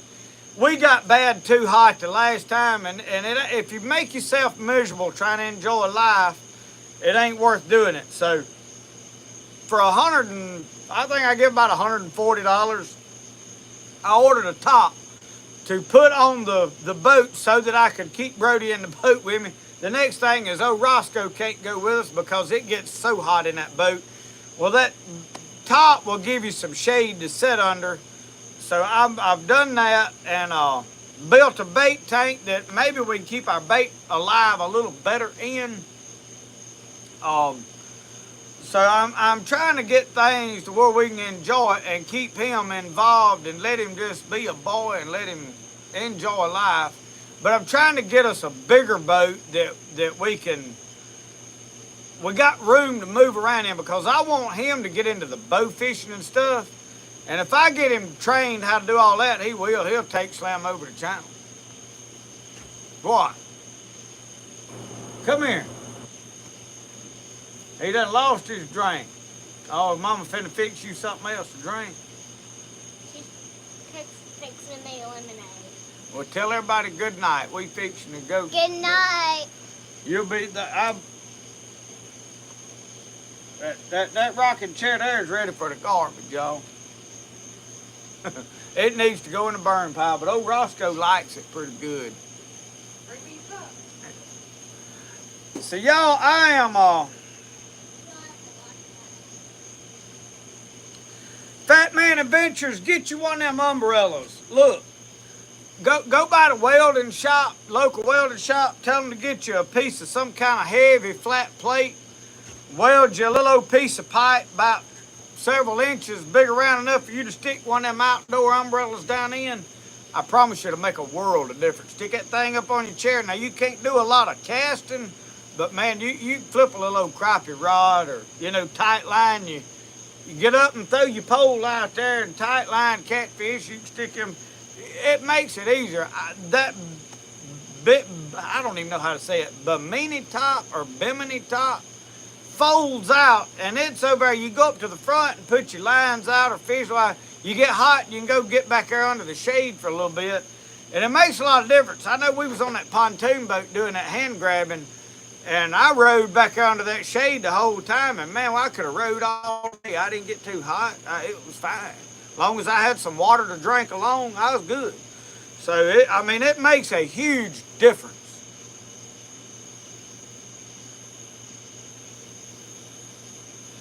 Thank you, Oliver.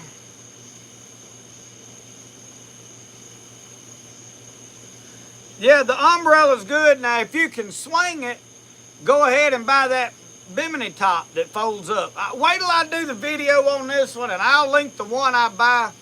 And I'm going to show installing it, putting it in the boat. I bought it with my own money. It ain't something somebody gave me, but I think on that War Eagle, it's going to be a big improvement to using that boat this time of year. And like the other day when it come that huge rain, it'll help with that too. So, Parker, you got that right. I like to say yes, sir, and yes, ma'am. And there's times you're scared to, because you know you fixing to get your head bit off if you say it.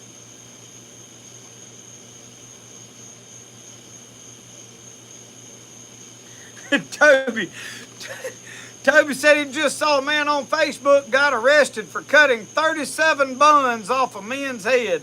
When they caught him, he said he was doing the Lord's work. Yeah.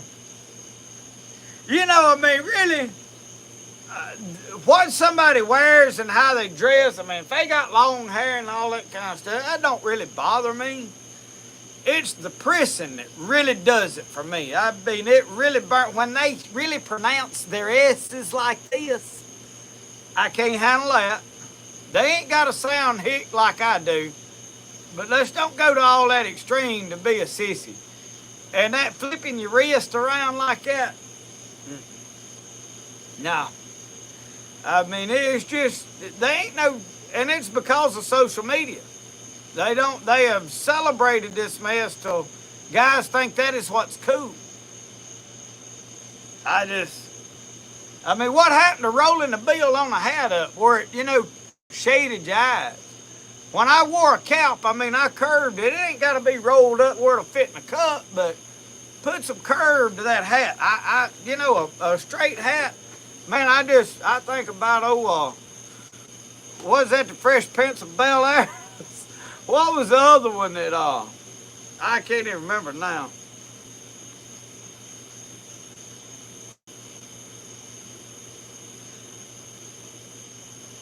Amen, Mike. Good night.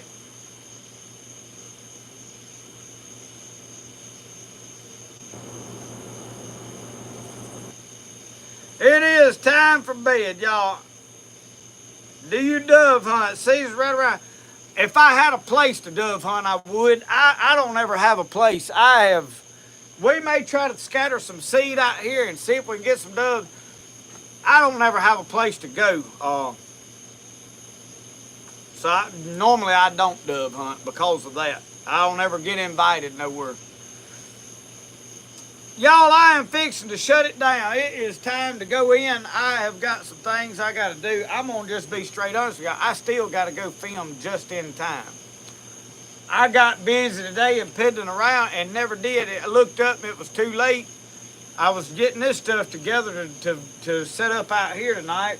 So I've still got to go film just in time tonight.